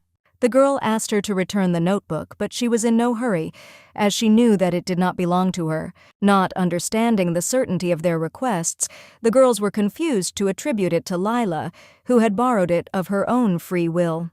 Then Camilla approached one of the girls in a tight room, asking questions that they had not heard the rumors that were circulating around her. Everyone said that Princess Sorfel could predict the future and could see the past, asking the girls to guess what they were doing yesterday. Camille made the assumption that yesterday they were having fun with some guys, and this already shocked them. Enjoying the reaction, the heroine wanted to press and tell in detail how, with whom, and what they did, but the girls ran away only in fear. She didn't really know anything else, so she was glad they left. She thanked Amy's ghost for the information. Camille had always thought that Lila got along well with others, which made her feel awkward. The girl enthusiastically asked about the credibility of her words about fortune-telling and whether she really saw the future. At this time, a dialogue took place in Duke Sorfel's office about the Duke's son, Judid, who had left the empire and gone to the countryside. He ordered an investigation into his family, destroying his business for daring to threaten his daughter. Then the father ordered the academy to see if they still had a guy who looked like Judid to keep Camille out of trouble. The assistant also shared the news where Sephra's family will soon exhibit a new magic stone. Most of the magic stones were monopolized by one of the entrepreneurs, the Marquis. Because of this, everyone noticed him, including the Tower of Mages and Black Wizards. But this news had no confirmation, since the sales belong to the Sephra family, but the owner of the stones is completely different. At this moment, there was a dialogue in the Sephra family between Arsian and his father. The act he had done towards his sons no longer cared about him. The guy didn't want to kill him so quickly, as he was no longer possessed by hatred, making him think about how useless his actions were, so that he would continue to live and regret it for the rest of his life. As for the divine beast egg, Archean assured that they would no longer exist in the family, since he would not take it out. He would prove that he could be strong without him, showing that even without the divine beast, he was still stronger than the rest. Leaving the room, Arsian felt relieved after the words he had said and seemed to breathe in new air. Scrolling through his memories, he thought about Camilla's words. They gave him strength and hope. A few days later, Arsian was sitting under a tree all alone, wet from head to toe. Camille sat down next to him, who was interested in him, speculating why he jumped into the lake. The girl touched his body, complimenting his muscles and how hard he trained. Arsian did not notice how she was so close to him that he allowed himself to be touched. Camille asked his red face if he had a fever, which made the guy nervous and embarrassed. He asked her to forget. The girl was worried about why Ravi did not like Arsian and what could be the reason for this.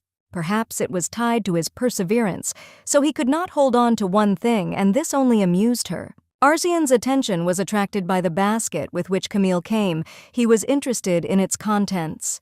The girl prepared sweets for Kiar, who was sitting next to him. He was surprised when he was called out. It was a strawberry slice of cake. His face brightened a little, most likely when his mood with Arsian had stabilized. Kiar threw himself into Camilla's arms as he could no longer eat and his hunger was gone. After thanking her, the image of the boy began to disappear from sight. He was very sorry to disappear so abruptly. He appreciated that it was Arsian who was his brother, and no one else appreciated the time spent with him. These were his last words. His face felt joy and acquired freedom. Finally, Kiar asked Camille to take care of her older brother, which surprised her greatly. After these words, he disappeared now. The only thing she could do was to observe and remember this moment. Observing the place where Kiar disappeared, she asked Arsian about his condition and if he felt sad. But his face was calm and contented. He was not sad. Camille did not think so and handed him the same piece of cake, as he needed to eat something sweet when he was sad. Over the weekend, Camilla wanted to take time for herself, but these plans were ruined by the presence of Duke Jablon. And from the other side, the head of Sifra approached her. The girl was already anticipating what she should expect from them. Their conversation, which had not yet begun, was interrupted by her father, who was as surprised as his daughter. It was the perfect moment to walk away. But the plan failed when two dukes left her, asking her to speak with them and discuss the problem. The men took the princess by the hands and dragged her into the study, which made everyone present perplexed. Camilla still understood the Jablon's motives from the last visit. Judging by his behavior, he had something to do in the first place, but Duke Sefre's actions remained a mystery. In addition to the fathers, the company was made up of their sons, who, in her opinion, did nothing. If Petro did not want to help, then Arsian was not going to interfere. Petro suggested that they take a walk in the garden, as he had no idea what to do in the time allotted to them. They were approached by Ludville, who overheard their conversation and offered to accompany them for a walk with him. Arzian's face showed irritation. His presence made him uncomfortable and unwilling to be here. Camille was in an uncomfortable position, being in the office surrounded by mythical animals, and King was swinging from side to side. Jablon called Jetty, as he was very capricious and asked to come out.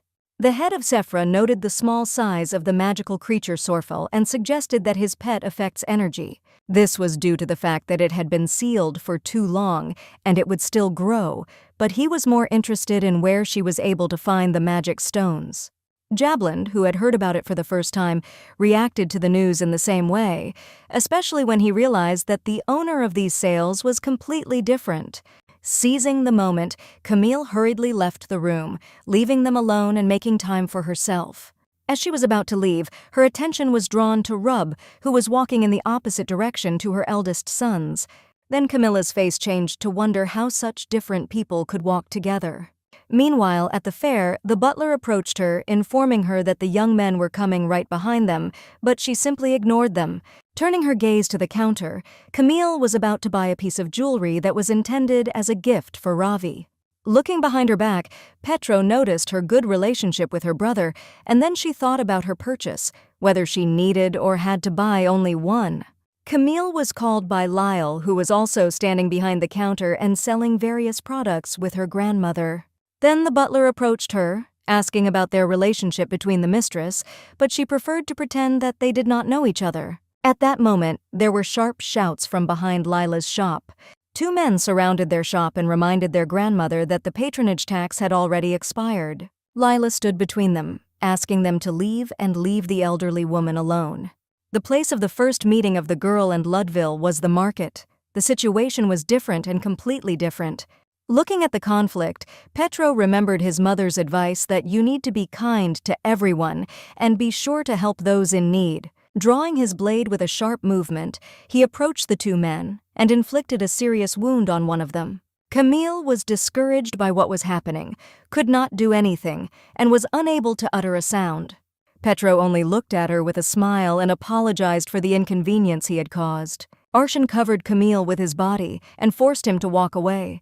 The guy was glad that his friend's clothes were not dirty. The girl was amazed that Petro smiles even when he kills people, and this smile begins to frighten. The very next day, she looked at the map and thought over an escape plan because she was surrounded only by crazy people. Remembering yesterday, Petro's actions brought to a slight shock and how he continues to be friendly even at school. The princess was distracted by a knock on the door, and Rub warned her that a guest had come to see her. It was Lila, who radiated joy with her appearance, and her hair seemed to illuminate the room like the sun. She came to thank Camille and called her into the garden, as the weather was fine outside, to talk outside. Layla was delighted with the family garden and saw a gazebo in the distance that was suitable for their small tea party. Faral was next to them and could not help but notice how the girl deftly covered the tablecloth and elegantly poured tea. She prepared quite a lot of sweets out of ignorance of Lady Camilla's preferences. The dishes prepared were gratitude for the help. Layla was quite good at cooking, and the princess was amazed at the amount of food on the table. The girl was also surprised by the amazing taste of the butter, which was also made by herself. She said that she is also engaged in agriculture and grows strawberries and blueberries, since her family has a farm. Thanks to the conversation with Lila, Camille felt calm in her heart, and she could relax next to her. Now she understands why everyone liked her, for her beauty and tenderness. The princess praised the prepared sweets and expressed gratitude, and that she liked everything. Her words brought a smile to Lila's face. Soon, the Academy's grades for the midterm exams became known, and Camille's rating caused a violent reaction from the others. Seeing her name at the top of the rating, she praised herself for the work done and for the good result. The only thing that worried me the most was how Petro never lost his place of leader, and how every time Arzian turned in a blank form but ended up on top. This puzzled her extremely, and how the assessment of knowledge is carried out, how a familiar figure appeared next to her. Standing behind him was Arjun himself, who had overheard Camille and how surprised she was by his assessments, asking how often she had seen foolish mages. Suddenly, Lila appeared in the corridor. She was glowing with happiness and was extremely happy about her success, intending to tell her parents about her friend's achievements. The girl was surprised to be addressed to her, because in that world she had never been called a friend and it was a novelty. At that moment, the admiring cries of girls who were excitedly meeting someone in the doorway were heard in the corridor. It was Jabo's teacher, who was away on business and was apparently very popular. Lila was also glad that everything was fine with him, but when she turned her gaze to Camille, something alerted her. The girl's face was like a stone that did not show a single emotion, and said in a low voice that another person had been added to her case. Coming home, Camille stood in the aisle near Ravi's room to raise a conversation. She opened a case about the killer who had appeared. Not noticing her brother's movement, she did not notice how he was already standing close to her and asked again. Being frightened, Camille tried to move away from suspicion and take a breath. She needed a little clue about what people in this world thought of murderers. Having made up a story about how her friend accidentally found out about the killer, he has no evidence, but he was sure of him and that he continued to kill. After asking her a number of questions, Ravi advised her not to pay attention. There was no evidence and it would not be possible to file an application just like that. If a murder occurs, then the guards will investigate and it is better to leave the matter to them. After listening to the end, Camille pushed a small box to him as a sign of gratitude. When he opened it, he did not realize that he had nowhere to put this brooch and wanted to know why it was the sign of the fox. But before he could wait for an answer, Camille managed to run out of his room and he could only watch. Ravi's face changed. He didn't understand why he would give such ridiculous things, saying it with a smile and that he would have to accept it after all. On the way to school, Camille decided to pretend that she knew nothing about the teacher's actions and not take any part in it. As soon as she thought about it, she was already sitting in the same office next to him. The reason he called her was because of the assignment she had turned in last time. Jabo praised the flawlessness of the work. He wanted to know if he could use the historical data that was presented in the records. After a request was made to study the books that she found in the books of her family's library, Camille refused to assist him. And immediately proceeding to the exit, she indicated the importance of this material, which is very important for her father. However, after seeing this, was anyone able to get close to the professor, behind whom there were many ghost girls with traces of suffocation on their necks? Oddly enough, it is very rare to find people who are haunted by ghosts, but after counting the number of ghosts, Camille assumed that he was the culprit of their deaths. Her thoughts were interrupted by a sudden call from Jabo, who was concerned about the girl's condition and offered advice. Camille's gaze fell on the ghost behind him, a gaze that was imbued with hatred and anger at the man. The girl immediately tried to come up with an excuse and how upset she was about the loss of the earring, as she noticed that the spirit had only one earring. She described in detail the shape and color of the jewelry, the type of violet in order to test the soil. But the teacher only looked at Camille with incomprehension, not understanding what it was about. Apparently, he did not guess. After leaving the classroom, the girl was looking for someone she hadn't seen all day and was alarmed by the disappearance. Camille's presence interested Petro, who was standing nearby, who was curious to know the man she was looking for. He assumed that the lady was looking for Arzian and wanted to help in the search, as he knew where to look for him. Camille fell for this smile every time because he was the first to smile at her so kindly, and turning to him, asked him not to do it again. The guy was slightly shocked by her words, but she heard the whole truth from Dorman about Petro. When an incompatible soul enters the body, everything goes wrong and others begin to shun the person. He does not receive love, and everyone considers him unpleasant. Camille replied that it was not necessary to show kindness and courtesy, which had never existed in her heart. If it was a genuine smile, perhaps Petro wanted to be seen as a good person by continuing to behave in this way. Then he thought about his actions and the possibility of showing his kindness and courtesy without sincerity.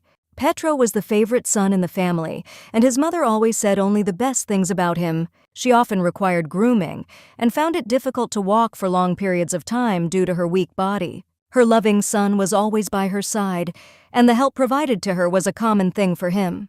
He never showed any signs of dislike, as he tried to be good and always smiled, because this was the only way his mother would be happy. Even after her death, kindness, which had become a habit, became a daily routine. A smile was the only facial expression that Petro could portray on his face. Being kind didn't hurt anyone, and because of that there were a lot of people around him, but in the case of the ball he didn't realize why it happened. Normally, Petro would immediately intervene in such a situation and stop him, but after he left the place, he soon felt uncomfortable. Again, when he saw Lady Camille in the cemetery, the guy thought that she was following him, but not like that. Because it had always been like that, after that day, the girl became completely different, as if she had been replaced. The constant impatience and anxiety disappeared, causing his gaze to constantly fall on her. At some point, the sight of her being with Archeon all the time began to annoy him, because he never paid attention to others. When he saw how indifferent these two were to the gazes of the people around them, he wanted to stand between them. At the moment of meeting Camilla, she behaved distantly and no longer succumbed to the smiling Petro. She asked her not to show kindness to her, which was not in his soul at all, but still recognized that he was a good person. Petro couldn't answer and felt like he had discovered a part of himself that he didn't even know he had. He was disturbed by two girls who were slightly surprised by the guy's condition because he knew for sure that he was not smiling now. Perhaps this face was his true essence, which he hid from strangers. Whatever he heard, he never changed and walked behind them and, as always, smiled brighter than ever. Meanwhile, the one Camille was looking for did not appear and communication with Petro only wasted time. Suddenly she was called out by Amy, whom she had been looking for so long and managed to worry. The girl immediately went to the case of the request and asked to follow her to find out information about one person. It was JB's teacher who she was interested in, and she was amazed that Amy knew him. She also saw the ghosts that surrounded him, and Camille needed information about how they died. Looking at Amy, she could see sadness and anxiety in her face, as the girl did not need to ask those ghosts. Camille took a closer look at her neck and noted the marks, exactly the same ones on the ghosts that surrounded JB. After all, the teacher was Amy's older brother, emphasizing that he was her own and it was he who killed her. Meanwhile, Camille had a case with Rub. She asked him not to disclose information to her father, calling it a request not to the butler, but to the Black Shadow, which made his eyes open in surprise. It was a request that the girl wanted to make to the head of this organization, but Rub pretended that he did not understand anything and did not hear well. Camille still understood that he was the head of the Black Shadow and wanted to talk about it later in her room. The Black Shadow has been a secret since the Sorfel family's inception, their job being to gather information. Members of the organization have been scattered all over the continent and are gathering all kinds of information. Camille found out about this thanks to a ghost, Darren, when he was the main person he raised as the next successor was Rub. The butler came to Camille not as a servant of the house, but as the head of the Black Shadow. The only person she follows is the head of the Sorfel family. The girl handed him an envelope with photos of victims who fell by one hand and asked him to find out as much as possible about them. Every detail was important to her, how they died and what happened after their death.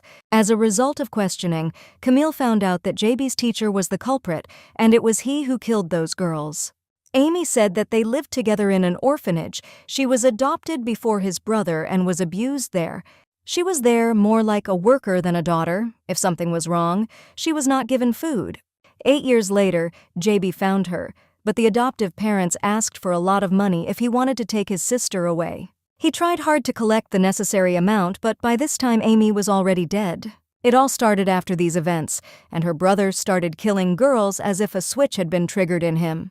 Amy's story saddened Camille. She did not understand his motives, and she had a new task as to how and why JB did this. Rub knew about the incident and was willing to help with it, but he was worried about how the girl could find out about its organization. Then she told her observations of him and how the Duke treasured him, reminding him that she was able to find a magical animal on her own. The very next day, Camille agreed to help the teacher with his research. Hearing her consent, he was extremely happy. He needed copies of material from the library and some points from the book. This would help him in his investigation, and soon they would meet in his house. Rub provided a little information about the murdered girls and what the teacher had in common with them, and once again realized that he was crazy. She could not imagine what was going on in his head and what he was up to on the pretext of helping him in his work. The girls had two things in common. They were all adopted, and they were all victims of domestic violence, realizing that the next victim was Camille herself. At home, at the table, my father asked about things at school and if something bad had happened that made him anxious. Then he asked her how the new clothes that were intended for the upcoming meeting fit on him, but he was missing one piece of jewelry. It dawned on Camille that he was alluding to the exact same brooch she had recently given to her brother. Ludville joined his father, who noticed that such a thing looked good on his knight's uniform. After a while, Camille was already standing on the threshold of JB's house and was very worried. After all, it was the estate of a serial killer who tortured 7 girls and at the same time a serial killer. Standing in front of the door, the girl could not ignore these events and pulled herself together. A door opened in front of her, in the opening of which JB himself stood and greeted her with a warm smile. The teacher invited the girl to the table and made tea, but he did not know about the preferences and perhaps it would not be to his taste. JB watched Camille taste the tea and stared at her intently, as if waiting for something. Suddenly, the cup tipped over and spilled onto the floor, and the girl fell unconscious on the table. He continued to stare at her, pretending to be surprised by the outcome of events and offered to help her, promising that she would soon get better. But before he could do anything, Camille brushed off the killer's hands, and he was extremely surprised that the girl managed to get up. Throwing it aside, she threw at it the bracelet that Ravi had made for her, and it helped at the right time. Camille was shocked by what happened, as she was on the verge of death and did not expect that this could happen. She said that she already knew about his plans to lure him home and put sleeping pills in his tea, and then kill him. It was the same scheme for each of the victims. JB did not understand. Because it was hard for Camille to be in a fake family, compared to such a life, he advised her to die and not suffer. He confessed his sins and explained it by the fact that he helped them get out of the nightmare. JB felt happy when he saw that they were becoming free. Suddenly, Amy appeared, who assumed that it was all because of her, as he thought that she died through his fault because she was suffering.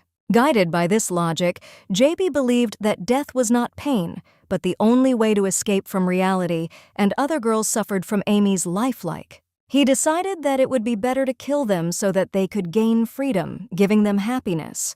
Camilla was unhappy with Amy's words not to speak, but her brother is the killer. The girl looked at his face angrily because her anger could not be conveyed in words.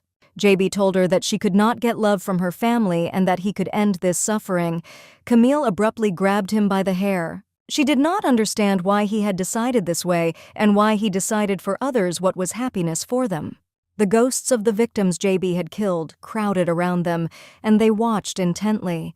Then the girl decided to tell the truth in order to open the eyes of the killer, reminding him of one of the victims, Lady Dubray. Lady Dubray was the girl he killed, but he had no idea that she was in love with him. She was going to get married after graduation and buy a house.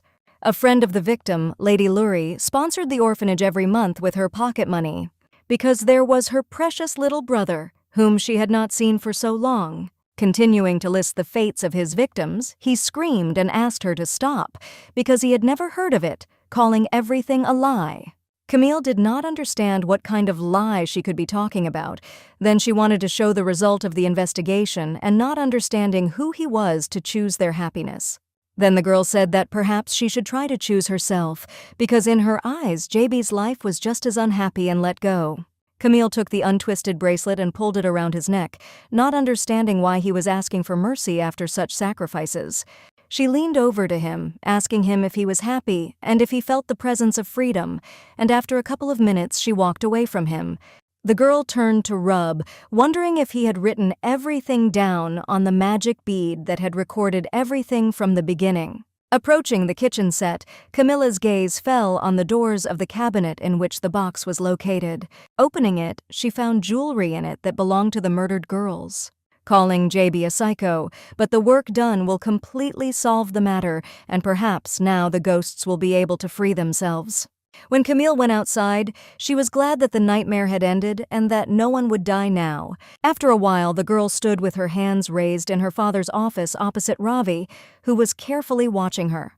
She was informed that things had been settled for the better, but Rub told the Duke, who was agitated by what had happened.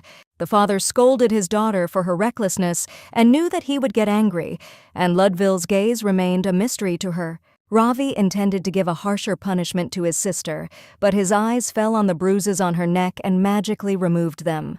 Camille was grateful for the help provided and asked for forgiveness once again, but her father called out to her. He was angry and didn't understand why his daughter did this and why she spoke about it so easily.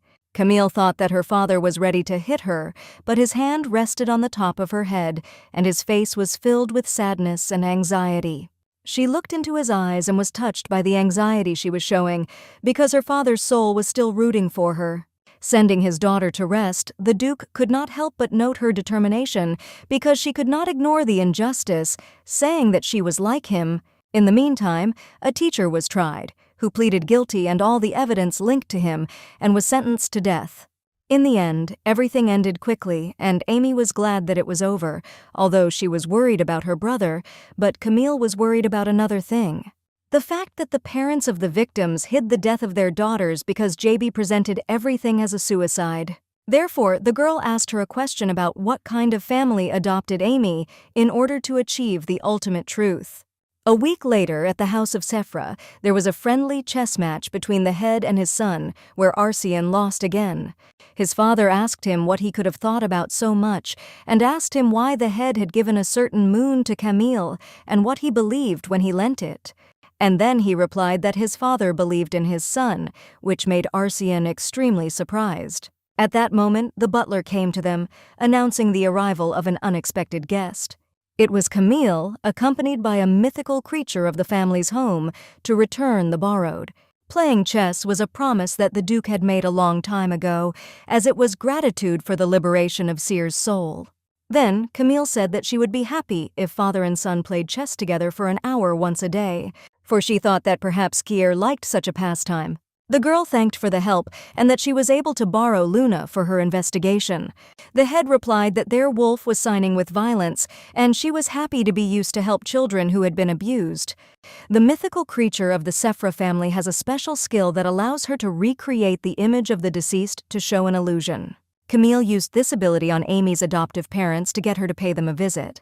Accompanying the girl to the exit, Arsian was interested in hearing a story related to JB's teacher. He was concerned about the rumors that had arisen and asked to be called next time to have a safety net. Camille was surprised by his words and could not say anything in response, asking why she had to call him, but he had already left. A voice sounded next to the girl, which asked her about her plans and whether the case was over. It was Amy, who still continued to chase Camille and followed her wherever she went. The ghost came only to say goodbye, because now she will be able to fulfill her dream by going on a journey. Amy thanked the girl for preventing her brother's crimes and for her revenge. Camilla only laughed and was happy to help. The girl's soul finally said goodbye, promising to come to her again when her journey was over. The heroine was glad that she was able to save someone's soul once again, and did not hope to return. A few days after that, Duke Jablon's birthday party began. The daughter of the Sorfels attracted all eyes, and no one could tear themselves away from her, noticing her beauty, which no one had noticed before. She was glad that she would be able to spend time with her father, but when she came to the Jablon house, the girl had a new problem. It was the youngest daughter of the Jablons, Alicia. In the past, their relationship wished only for the best. Seeing them, the family at home greeted their guests with all honors, and this also did not bypass Petro's sister. She threw herself into her arms and was glad to see Camille, but the girl understood that she hated her and it was acting for the public. One of the guests was also the head of the family, Sephra, but Arsian was not around, and the reason for this was hatred for Petro. But Luna came with him. She gently stroked her and once again thanked her for the initiative to help. Noticing how much attention Camille attracts from the audience with her presence, Alicia asked to go with her to meet with friends. Before that, the girl stopped her and wanted to give a gift to the head of the family, congratulating him on his birthday.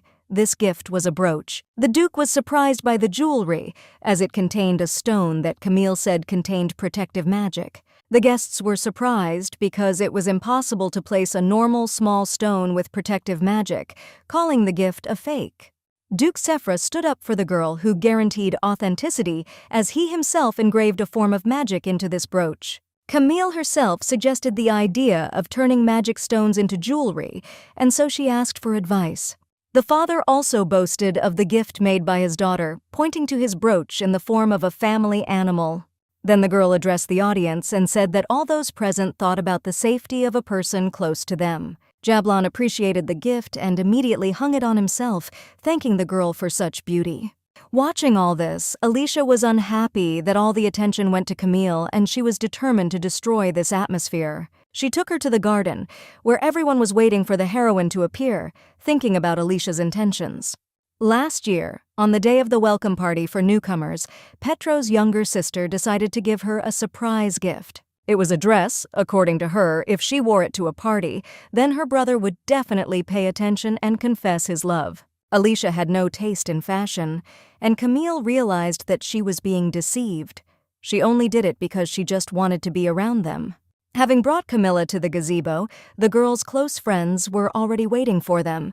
There were all those whom she longed to see and was already coming up with a plan for her revenge. At the tea party, Camille was praised for her high scores on the midterm exam, since her grades were not very good before, and they thought that these were rumors. She immediately understood in what direction they decided to laugh at her, saying that everyone was cheating on the exam. Alicia's motives were clear for a long time. Camilla could not give up her closeness to Petro and his sister, and therefore continued to suffer alone. Then she decided to play along with them, confirming the rumors of cheating, and advised them to do the same. Camille checked the grades in advance and recommended not to raise your head so high. Therefore, instead of dressing up in expensive dresses, she did not understand why they did not embellish their heads with new knowledge. Alicia expressed her displeasure, as the girl's words seemed too harsh for her, and Camille replied that she would cry again. Apparently, she is going to solve this situation with tears, but acting skill rightfully belonged to Camilla, and here she is much stronger. The girl dropped a cup of tea on the pal, at the sound of which the heads of the families came running. Camilla's father immediately looked at his daughter and was very worried about her. Tears came to her face, complaining to him that the girl had been accused of cheating on the exam, deliberately saying that because of her, the Duke hears such terrible gossip that defames the name of the family. Her father asked who dared to defile the Sorfels, and without any delay, she pointed in the direction of Alicia's friends. The head of the Jablon family himself intervened in the conversation. The youngest daughter relaxed and was glad that her father was on her side. But her expectations were not met, and the Duke angrily raised his voice at his daughter and was not happy about the manifestation of negativity towards the guest. He apologized to Sorfel's family for failing to raise his daughter properly. Camilla looked at Alicia, leaving in anger. She got what she deserved, and deserved such an injustice. Walking around the mansion, the girl's gaze fell on a local landmark. It was a large image of a man and a sword in glass standing next to it. A voice from behind responded to the fascination with the painting that the painting depicted the former head of the family. It was Petro who told about him and how he created the art of using a sword in the family. And next to him was a sword that he had found himself, calling it a guardian sword. This is a very valuable weapon that was mentioned in ancient documents, and how he himself chose the owner and warned of danger. Petro was also aware of the recent situation that had occurred involving his sister, and Camille explained that she didn't need to look good. Alicia herself approached them, who came to apologize like her friends, asking to go with her. Stepping aside, the girl openly shared her anticipation of her new plans against her. The youngest daughter's face was filled with anger and rage that she couldn't hide for so long. Camille noticed her reaction and allowed her not to hide her emotions, stressing that she needed to learn acting. Alicia was a spoiled child of the Jablon family, the daughter of a duke, who at her age allowed herself to behave so lowly. These words hurt her dignity. Not wanting to listen any further, she pushed her sharply straight to the stairs. In the distance, Petro's voice sounded, watching them from afar, and saw Camille falling. The outcome was predetermined. If she dodged, Alicia would fall, and she would later blame her for it, so she was willing to suffer. Camilla was surprised in the painless fall. Petro, who arrived in time, managed to catch the falling heroine. He would definitely inform his father about this and asked the girl to go to rest, after which Petro threw a displeased look at his sister. A few days later, the Jablon family issued an official apology, and Alicia was placed on probation and punished. In addition, she was given expensive gifts to make up for her guilt before Camille. At this time, the head of the library came to the room and brought a stack of books, which the girl asked for. She wanted to find out the legend of the sword keeper and his identity, Geno, because it haunted her. In addition to him, there was another owner of the sword, and it was her older brother Ludville, with whom she wants to talk. He was told that Camille wanted to see each other and suspended the training, giving attention to his sister, setting priorities. The girl was amazed at how quickly he came and thought that he was always mad at her. Ludville was interested in the reason for the meeting and suggested that the matter was related to the sword deposit. For a long time, there was a religious group that claimed that, according to God, it was possible to attain eternal life. But there was a problem with this power. Their eternal life was achieved by sacrificing others. As a result, there was a conflict and a war began. In this turmoil, there was a hero, the one who put an end to the old war. It was a man named Mars. And the guardian sword is the sword of Mars. But after the war, he left the capital and his weapons disappeared with him. No one could find him. There were many records of the sword choosing its own owner, and many went to the same place. But for some reason, Geno was able to find it.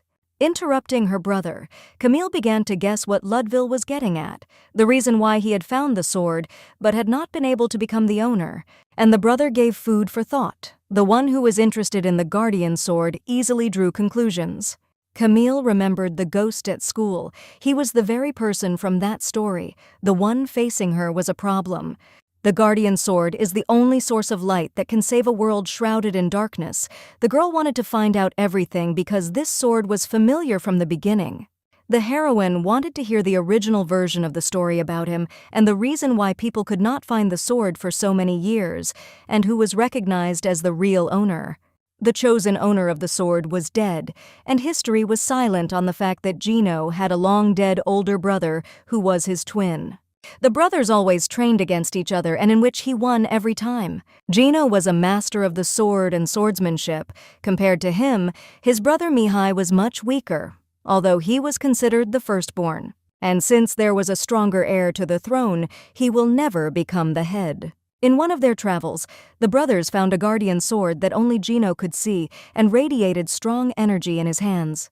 Mihai tried to hold the sword, but the light quickly disappeared, and this meant only one thing, that Geno was the chosen one.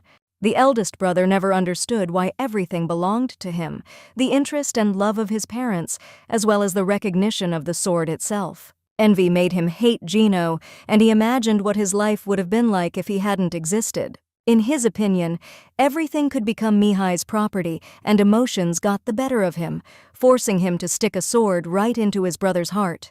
Returning to their homeland, people thought that it was happiness that it was Geno who returned, but my father knew, as he could not hide it from his parents. Soon Mihai became the head, even a very good one, and he had peaceful connections and a kind soul. However, all this was under the name of Geno. He was remembered by people under a false name.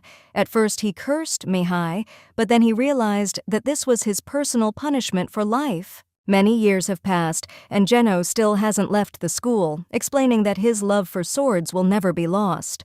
In a past life, being a genius of the sword and the founder of Jablon swordsmanship, he received the title of swordmaster at the age of 19. Camille thought of the swordsman she knew and invited him to remember again how to swing his sword. There were many masters around her, but there is one reason why Ludville was chosen. The pretext for sparring was to train Camille's ability to hold a sword and find out her limits. After a short warm-up, Geno heard about the girl's readiness and possessed her body. Now, in front of Ludville was not his sister at all, but a real swordmaster forgotten by everyone. The sparring was extremely exciting and each side blocked shots. He didn't understand how Camille could have known such a sword-wielding style that reminded him of one person. Geno could finally fight face-to-face with a strong opponent. He missed such sparring very much, not hiding his pleasure. When he finished, Ludville praised Camille for her good work and accepted defeat. The girl did not remember what happened afterward, but she could clearly hear the Duke scolding his son. When the heroine woke up, her father took her in a strong embrace. Since yesterday, it turned out that she fell from helplessness. He was afraid that his daughter would no longer open her eyes, and his heart was pounding from the events that were happening, remembering the banquet. As soon as the Duke left, Camilla saw an interesting picture of ghosts scolding Gino. The girl intervened and called them her family, asking them not to make noise and not to continue the conflict. Camille wanted to thank Ludwig and prepared a dessert for him to apologize for the inconvenience. This was the first time she had visited his room, as she had had no contact in the past other than dying at his hands. Ludwig had many questions that he wanted to ask his sister, but he asked her not to rush, and if she did not want to speak, then there was no need to explain herself to him. If in the future it would be difficult for Camille to open up to something, then he, preferring that she would not lie to him, for which the girl was grateful. She smiled from the bottom of her heart and expressed her appreciation as she looked at his face, which didn't hide any evil intentions. Despite the fact that it was an unreasonable request for sparring, Ludwig hid the truth from others and didn't even say not to answer uncomfortable questions. The next day, she had a meeting with Arzian, who called her rich and noticed a laugh that the girl was pleased with teasing. He couldn't wrap his head around how she had been able to deal with the killer alone, despite her fearlessness. Not daring to ask about it, he wanted to know where she would spend the money from the sale of stones. This receipt contained a huge amount of money from simple stones, which weren't even magical items that she wanted to spend on herself. Arzian asked about her obsession with money, the reason being her childhood, which she had spent in poverty and was 7 years old when Camilla came to the Duke's house. Before meeting the Duke of Sorfel, the girl lived very poorly with Ruvi and her mother, whom she does not remember. Then, on the way in winter, they met the Duke who had fainted, and her mother showed him nobility. The Duke of Sorfel fell in love with her kind heart and beautiful looks, and he ended up marrying her. Arzian did not know the details of Camilla's childhood, and she asked to forget about it, holding the receipt back to pick up later. In fact, she had a different plan, as just recently, Duke Sephra offered to create her own business and run it himself. He understood that Camille wanted to stay out of business, so he was ready to introduce him to a reliable person and present him as a fictitious owner. Arzian's gaze was attracted by a girl unknown to him, and all his attention was focused on her. It was Lila, who was happy to see Camille, as she was looking for her. The heroine noticed that the guy did not even look in her direction, although in his past life he could not live without her. Lila offered to taste the prepared desserts together. Arzian did not like sweets, although he ate everything that Camille brought, which caused a blush on his face. She forced him to swallow one of the dishes, but the guy only wanted to spit it out as soon as possible. Suddenly, Lila shared the news of the upcoming hunting tournament that would be held in the imperial court, and Camilla had already forgotten about it. The character who was most annoyed by the girl was the prince of the empire, Fabler. He had golden hair and eyes that were passed down in the imperial family from generation to generation, and the first candidate for the throne. He sent an invitation written by himself, although the crown prince had always hated Camilla. Fabler pointedly ignored her every time and sent invitations to other family members, but not to her. And this prince himself wrote and sent the letter, sealed by the crown prince, so the girl did not understand what was going on in his head. The heroine had another case ahead of her, which she needed to deal with, and it was Fabler. The day of the hunting tournament organized by the crown prince came, and the entire Sorfel family came, not excluding Camilla herself. My father was glad that, for the first time in a long time, the whole family was going somewhere. Ravi asked about Camilla's intention to participate in the hunt, instead of having a tea party with the other ladies. She understood what he was getting at, because the girls had never participated in hunting. For tea drinking, they caught the victim and enjoyed the humiliation of the interlocutor with cruel words. It was a place where the lady was made out to be stupid, and Camille was their victim, so she chose to hunt. The girl promised that she would cope and catch the bear, which she would give to Ravi. The Jablon family also came to the event, asking Camilla about her well-being after the incident.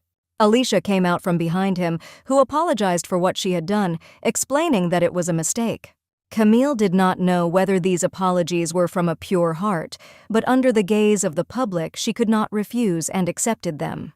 She was approached by Arzian and Ravi, who were not particularly happy about the presents, which was mutual. She was surprised that he quarreled with his brother in words, although he himself said that it was easier to just beat than to argue.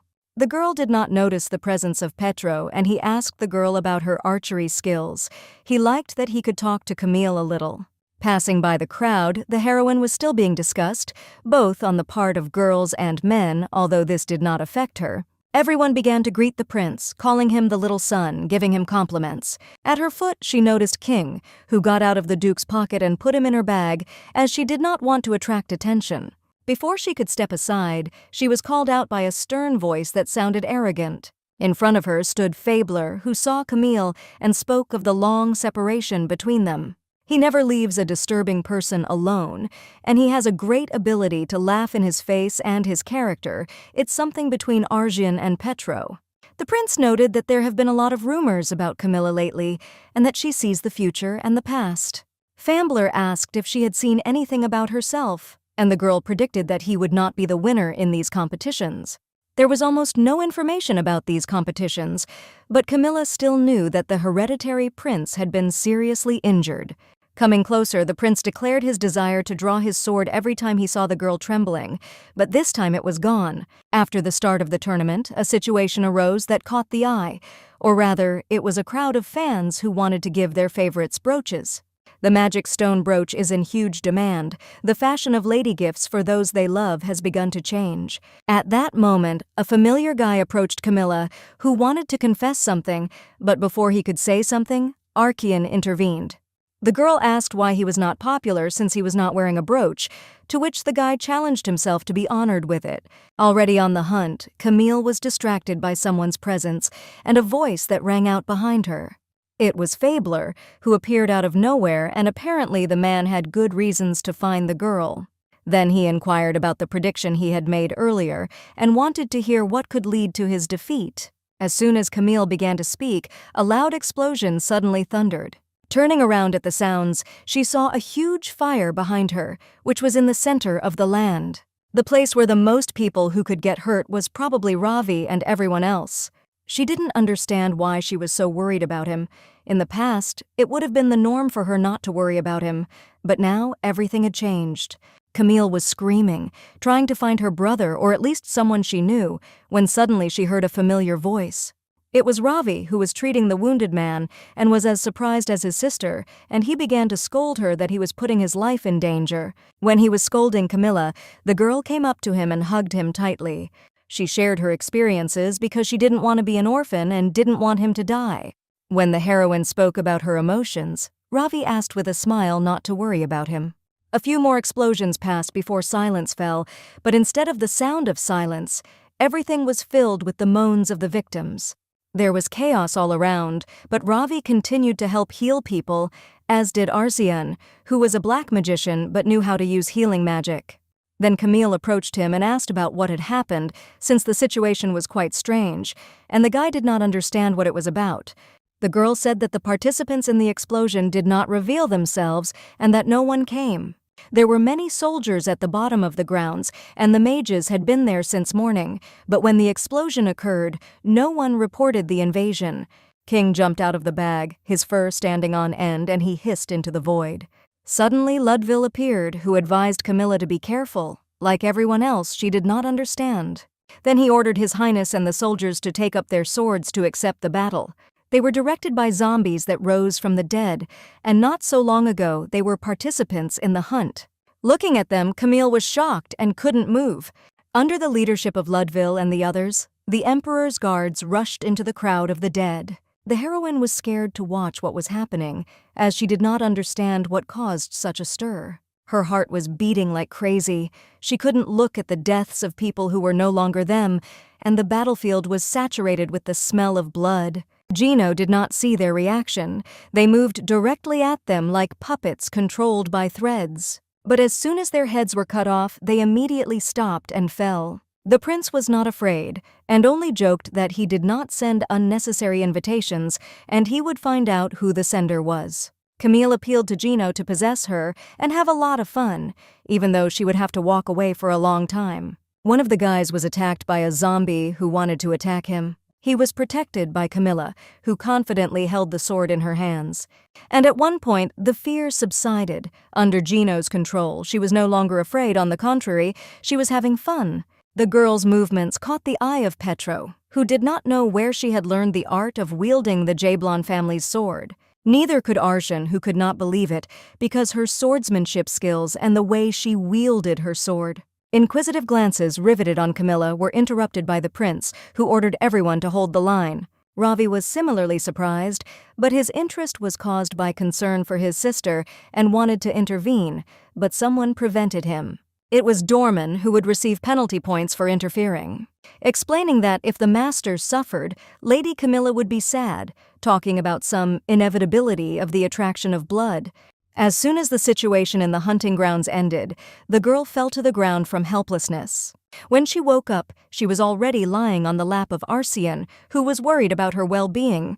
The prince ordered to explore the lower grounds, possibly another attack, and check the condition of the people. The guy lifted Camille into his arms, as the healing magic had not yet spread through her body, and he needed to maintain balance. All eyes were directed only at them, and this created a lot of problems, making the girl embarrassed. His actions also attracted the gaze of Camilla's brothers, causing irritation. The heroine understood why Ravi hated Arsian, worrying that Arsian would be able to provoke an inferiority complex in him. But she did not understand why Ludville was angry, as at that moment a loud cry sounded. Before Camille's eyes there was a more disgusting sight that rained on the hunting coals.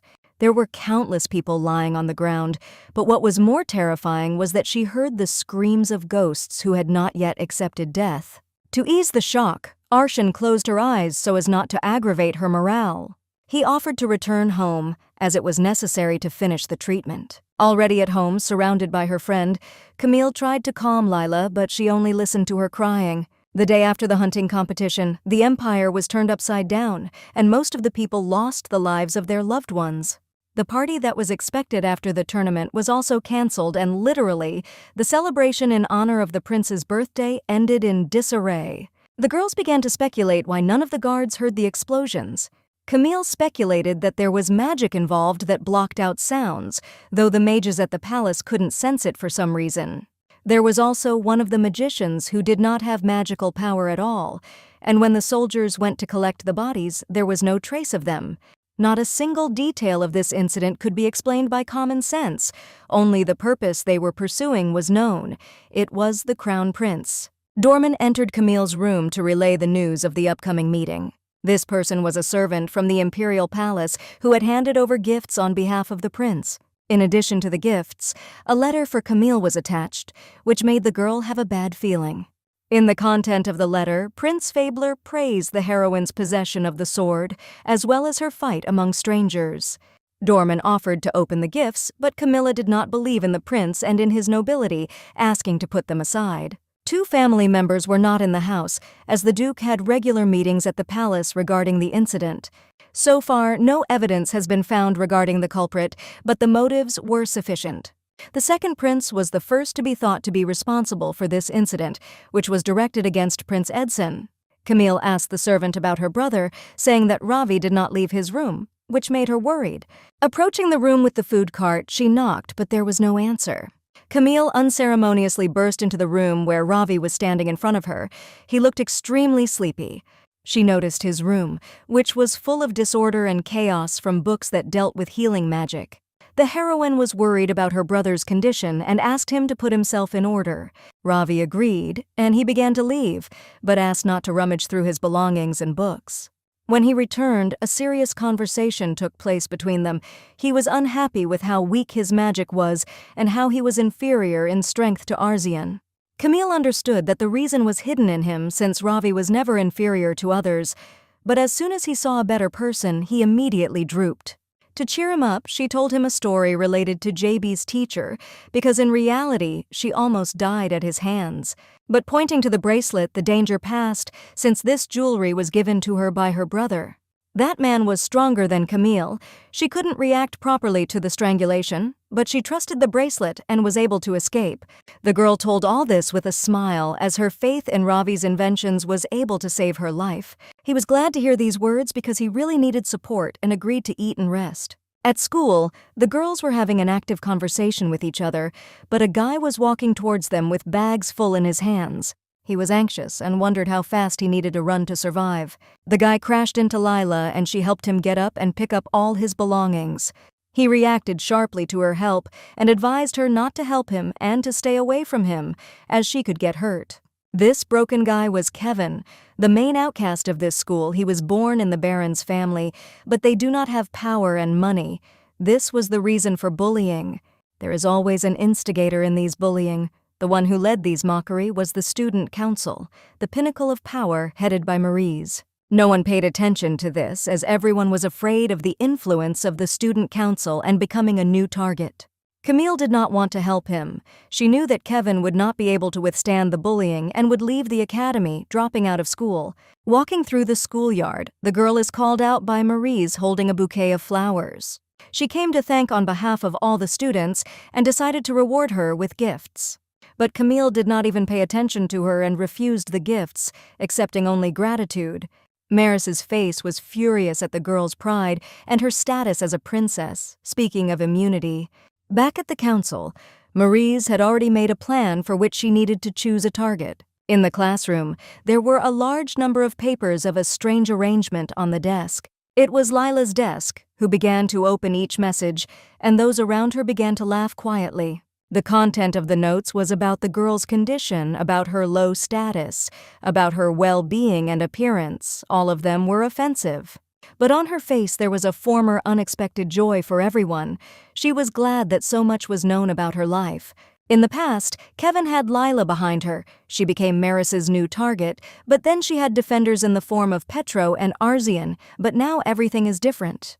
The harassment of the girl intensified every day. Then a bucket of water was poured on her. She was tripped, because of which the tension became stronger. Camilla stayed away, as it had never come to this before, and now she is ready to solve this problem.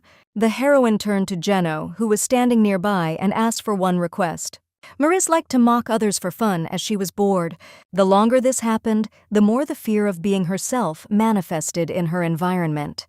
Bullying others gave her absolute power, and in order to maintain that power, the game had to go on. In order for her position to change, she had to step on someone and put pressure. Maris was unhappy that Lila continued to smile as if nothing had happened. She ordered one of the students to bring the girl to his office, regardless of whether Camille found out about it or not. Watching what was happening outside the window, Maurice was satisfied with the successful implementation of the plan. She always stuck to one way that could cause suffering that would make you want to die. As soon as Lila was delivered, she was subjected to another mockery, despite promising to help.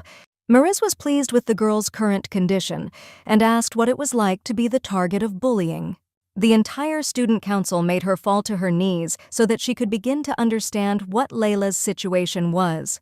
But she still did not succumb to them and sincerely did not understand why she was so guilty and apologized from the bottom of her heart. Maurice noted in her boldness, bordering on recklessness, it irritated her. To bring the girl to the end, she offered to change her hairstyle first, and at that second she was given scissors. Layla knew the truth of why she was being bullied, and she had known this reason for a very long time. As a child, she often succumbed to ridicule from her peers. But Maris had completely different motives. She had no reason to bully. For the girl, it was just a game. For Lila, this game meant the destruction of something valuable. She could no longer pretend that she did not know about it. She could no longer be fearless. The girl silently begged for help. Suddenly, the door swung open and Camille was standing in the aisle. Her excitement for her friend was obvious and unquestionable. Camille was always her protector, who was always there, and who always covered her with herself. Lila was glad to see the girl, so with tears in her eyes, she asked for help. The first time she met Camille was as a child when she was 6 years old. Lila was hooked by her appearance. For her, the heroine was the personification of a princess from a fairy tale. No one spoke to Camille, although she always watched the children playing. And it was then that Layla took the first step and decided to get acquainted. It was the birth of a strong friendship. Camille beamed with happiness when someone spoke to her, and she became her new friend. After a while, everyone found out about their relationship, and the boys liked to mock them by throwing stones. These were the children that Lila had been playing with yesterday, and they had begun to change and tease her. Despite her desire to resist, she was physically vulnerable and was pushed back by a group of boys. Camille protected Lila and made herself known that the girl was in her care. She helped her friend to get up and asked her to promise that the girl would not cry in the distant future. One day, Lila found out about her friend's situation. She witnessed a quarrel between Camille and her mother. She felt alienation and regret for her daughter's birth. The next day, Lila brought her an apple and told her to eat it herself, but Camille said she couldn't because her soul hurt. Sometime after that, the girl suddenly left the village, hoping that they would meet again. When Camille went to the student council, she confidently stated that she had caught them red-handed. The next day, Father Maurice was extremely angry in his office. A partner came to him who informed him about the termination of the deal with the magic tower. Maris's father was the Marquis, who was the head of the only family that distributed magic stones. Suddenly, one of the butlers came into the office who was worried. He offered to look at the video with his daughter, which is distributed among the nobility. The Marquis ordered to report who could have done this, and the servant reported that it was Camilla. At school, Maurice managed to get what she deserved and became a common target of the school. Saving Lila from bullying was easy for Camilla, and it was also not difficult to get a video in which Maurice and her henchmen abused children. The girl threatened that she would persecute them for the rest of her life and make sure that everyone knew what kind of people they were. Camilla's threats carried weight, because she was the daughter of the Sorful family. She set one condition: the termination of relations with Maris. After that, the editing of the video was made so that only she was in it. Although she had an influential family, Camille didn't worry much about it. She couldn't predict what would become of Maris because she was just preparing the ground. On one of the sunny days, small children were having fun near the house. Recently, Camilla was offered to join one of the clubs with Lila. She invited her to the volunteer club to help the orphanage. The girl was not burning with a strong desire, but changed her mind when she heard about the opportunity to perform in public. So now she plays with the children, and Petro was with them. He was surprised when he heard that Camille was not a member of the club, but had just come on a tour. After that, the guy's face changed, talking about hope, the meaning of which the girl did not understand. The children played games with the club members, sang songs, and had a good time. Camille was approached by a boy named Rio who asked her to read a book. Since she was an actress in the past, she easily got used to the role of a reader. The girl played the role of the villain so well that the children were frightened by such a realistic story. Petro was pleasantly surprised by her acting skills and even believed that he was a completely different person. When night fell, all the children slept sweetly in their beds. One of the children's toys began to behave in an unusual way, giving the impression that it was living a different life. That night, Dorman was on duty at Camilla's room and was about to leave, as if a young man came out of the shadows who was moving in his direction. The butler was alarmed, but he didn't show it, and addressed him as if they were already acquainted. Coming closer, one of the soul managers, Havel, with whom he worked in the same organization, stood in front of him. He came to talk to Camille, as he needed help in convincing one of the souls. This soul has been designated as a guardian deity who cares for the next generation of children. This woman devoted her entire life to working in an orphanage, but she passed away and now has to leave this world. Camille did not understand the reason, because she did not want to become one and she could choose another. Havel explained that this was not the case, and if the appointed soul did not leave this world and refused to perform his duties, it would be destroyed. He could have talked to her himself, but her location was difficult for him, which made Camille confused. In the orphanage, the teddy bear took care of the children and their well-being. He cleaned and put things in order in the house when no one saw him, so as not to arouse any suspicion. At that moment, Camille entered the room, who immediately figured out the previous headmistress and asked to go with her. Even then, she realized that there was something in the toy, feeling the presence of a ghost next to her. The girl pressed that if the manager of souls comes, then it can have a bad effect on the children. After listening to her obediently, the ghost of the headmistress stood in front of her, although she did not want to go out. Camille was interested in her reluctance to leave this world, although the woman was well aware of the consequences. The ghost's excitement was associated with her son, who is now the director of the orphanage, Haman. One day, he gathered all the teachers to change the instructions for handling children. He was unhappy that a very large budget was spent on the maintenance of the shelter. Walking around the house, Haman looked down on the children, as he did not like them very much. This was due to his childhood. His mother did not raise her son as a special child. Everything was like the children in the orphanage, from clothes and food to love, as if pushing their own child into the background. Others treated him as an orphan left without parents, and after death, his mother asked to take care of the children. Camille understood his emotions and why he behaved this way towards others, and blamed his mother for everything. The girl explained that Heman did not like it when she loved other children more than her own. It was true that she was a good person in terms of the environment, but how her son felt when she took care of other children. The heroine asked the ghost if she showed care and love towards him. The woman answered positively, but Camille did not notice the love of the family even without words, hinting that she never spoke about love for her son. The headmistress always believed that she had given Heman enough parental love, even when he came to receive praise from his mother. She paid more attention to the other child and evaluated them equally. The woman did not know what to say and asked Camille to help her, showing how much she loved her son. She did not want Haman's soul to be saturated with hatred for children and that he would not destroy the orphanage from the inside. At night, Dorman and Havel brought the lady a small chest, and with it the work plan of the orphanage, which was written by Heman, but one thing surprised her very much. The next morning, the director greeted Camille with pleasant enthusiasm that such a person was interested in the orphanage. The girl told him that she was well acquainted with his mother and therefore came here. Haman was surprised that his mother had ties to the Sorfel family.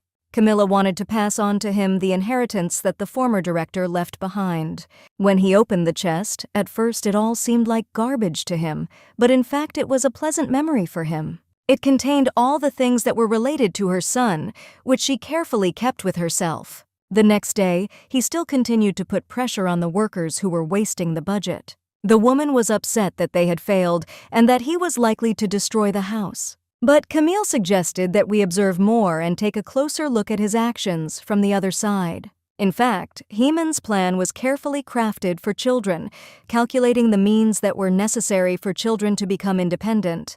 He was always ready to look after children, as well as to give love.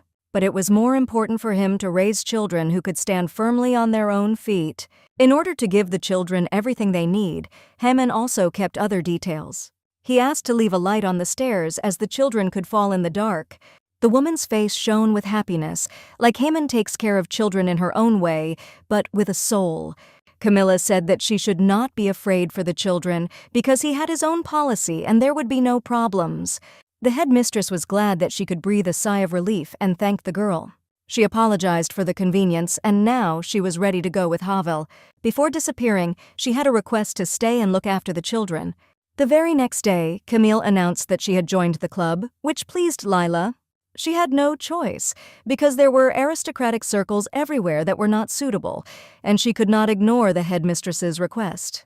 Lila invited the girl to come with her, as she was eager to tell her about the new members of the club. After all, compared to others, the volunteer club has quite a few people. She also announced a person who will also join very soon. It was Arzian, who was at first surprised to learn that Camille had begun to help the orphanage. Lila told him that in addition to Camilla, they also had Petro at the club. When Arkian heard a painfully familiar and hated name for him, his interest in this club grew. The girl told how they spent time together helping children, how they played and read. After hearing this, Arzian asked about the available seats and was ready to join. In the afternoon, Camilla visited the warehouse with the belongings of her house. She was surprised by the cleanliness and decency of the premises. She came here to select things for the orphanage and donate them to the children. The girl's attention was attracted by a box standing in the farthest corner of the room. When she opened it, she saw old things that were decades old, but looked like brand new. She turned her gaze to the recording orb and did not understand what it was doing here and what memories it was holding. When the butler looked in the direction of the ball, he immediately turned away, avoiding the answer. Leaning my hand against it, as it turned out, the ball did not work, and there was no energy inside it at all. King, standing next to him, asked his mistress to bring the ball to him, but as soon as he touched it with his paws, he glowed the ball with his energy. Looking inside, she could see memories of a very young Ludwil. A woman with a pleasant voice called him, calling him by name, and was his mother. This girl was the former duchess, even before Camilla and Ravi arrived in this house. The previous duchess was distinguished by her beauty and kindness. She and Ludville were like two peas in a pod. When she went alone to rest, the carriage turned over with her and fell into a cliff. Her body was never found. Camilla asked Darren more details how and why the ball with the Duchess's memories was here, but he was silent. She noticed his blank look and decided not to ask questions and leave it as it was. The very next day, Camilla stood with a bunch of gifts for the children at the orphanage. Inside were the things of the master of the sword, Ludville, which personified nobility and aspiration, and Ravi, who was well versed in magic. Things were filled with magic and protective magic. Then Camille turned to Arsian, who came up, to find out about his intentions to join the club. Petro was standing nearby, who called inside as they have a lot of work to do. The girl was surprised that, in addition to them, someone also decided to visit the orphanage. One of the employees pointed to one of the guests, saying that he came here quite often. A child who was standing nearby called Camilla a witch, and Arsian caught their words that they accurately described her nature. One of the guests approached the heroine, calling her by name, which surprised the girl very much. It was a visitor from the temple who was glad to see Camille, as she had heard so much about her. From the children, she learned about most of the heroine's exploits and introduced herself by the name Rania. Then Camilla's gaze was fixed on the bracelet on her hand, as it belonged to the former duchess of the house. A bracelet with blue stones inside was not something that could be easily found, because, according to Darren, the duchess did not part with it. The duke gave it to him after Ludville was born. It was the last work of the master before he left this world. He was special, and there is no bracelet like him, since the color of the stone was the same color as his son's eyes. She asked the girl about the bracelet, and it turned out that her mother had given it to her, which alarmed Camille. Rania had already begun to leave, but at parting she promised that they would meet soon and they would have something to discuss. Arsian, who was standing nearby, asked the heroine about the guest and asked who she was, but Camille would have to find out later. Looking at her back, she noted the similarities between the duke and even believed that they could be called father and daughter. At home, Camille continued to examine the ball of memories as if it contained clues. She asked Darren if he could believe that she had seen the exact same bracelet. The heroine said that she saw a copy of the bracelet on a girl she met recently. Then the Duke asked in all seriousness how old she was and what she looked like. But his anxiety didn't go away when she said it was a girl her age. After Darren's reaction, Camilla was confused by this story about the Duchess and the bracelet, the secret of which she had to find out. In her room, the lady asked Gino about twins and how often they were born. She told about her meeting with a girl who was very similar to another, but she died a long time ago. Suddenly, there was a knock on the door. It was Rub, who wanted to see Camilla. He gave her the list of invited aristocrats that she had requested earlier. At first, she was surprised, but then she remembered that in 15 days it would be her birthday. But this day also has a slightly different meaning, and each time Camille died before her birthday. Even at the last party, she ran away in tears because Petro refused the invitation. The heroine thought seriously, because there were quite a lot of events that could affect the outcome. Camilla was surprised when she saw the Prince of the Empire on the list of invitees and hoped that he would not come. But already at the party, their eyes met. Fabler congratulated the girl on her birthday with a smile. He asked her about the gifts he had previously sent but never received a response letter of receipt. Camilla explained that she could not respond due to the fact that she was often sick and the letter was not sent. The prince came close to her, asking which of the gifts she liked the most, but he quickly guessed that the girl had opened not a single box. She noted his ingenuity. For the sake of decency, she replied that this was not so. Tilting his head, Fabler noticed Camilla's smile, which spoke of her lies, marking her as beautiful. Their conversation was interrupted by Arsian, who was interested in what was happening and had been following them for a long time. Noticing the prince, they exchanged glances, evaluating each other. Camille took his hand and said goodbye to Fabler, as she felt that something could go wrong. Quickly taking her aside, the guy asked the girl about the conversation and what he said about her. Going to the balcony, she asked not to arrange any showdown at the party, to which Arsian turned his head away in understanding. Looking at the appearance, Camilla noted the beauty of the guy and how suits suit men. She praised his black suit out loud, saying that the business style suits him best. The girl asked why the head of the Sephra family could not come. Since he was busy, Arsian came instead. The guy held out a precious box, saying that it was a gift from the whole family, made especially for her. Inside, it was a pearl diadem. Camilla recognized the beauty of the jewelry and sincerely thanked for such a gift. Returning to the banquet hall, the girl was confused by this strange atmosphere floating in the air. People behaved strangely and distantly, which made the music stop in an instant. Rania, whom they had just met, appeared among the crowd. Noticing the girl, no one could move and speak. They did nothing but quietly watch. The Duke entered the hall, who looked at the girl from head to toe in surprise, addressing her by name. She apologized for her unexpected appearance, calling the Duke her father. Camille turned to her and held out her hand, as she had something to say. She ordered Rubu to take Rania to the living room to wait in a quiet place. Seeing her off, the audience whispered among themselves about the girl's origins, since everyone knew about the death of the Duchess. Camille continued to smile because once again her birthday was turning into chaos. Sitting in the office, Ravi tried to get answers from his father, not understanding about the emergence of Rania. The girl asked him to calm down and sit down. He did not understand why his sister was behaving so calmly. The Duke asked Camilla how they met her and how she knew about her.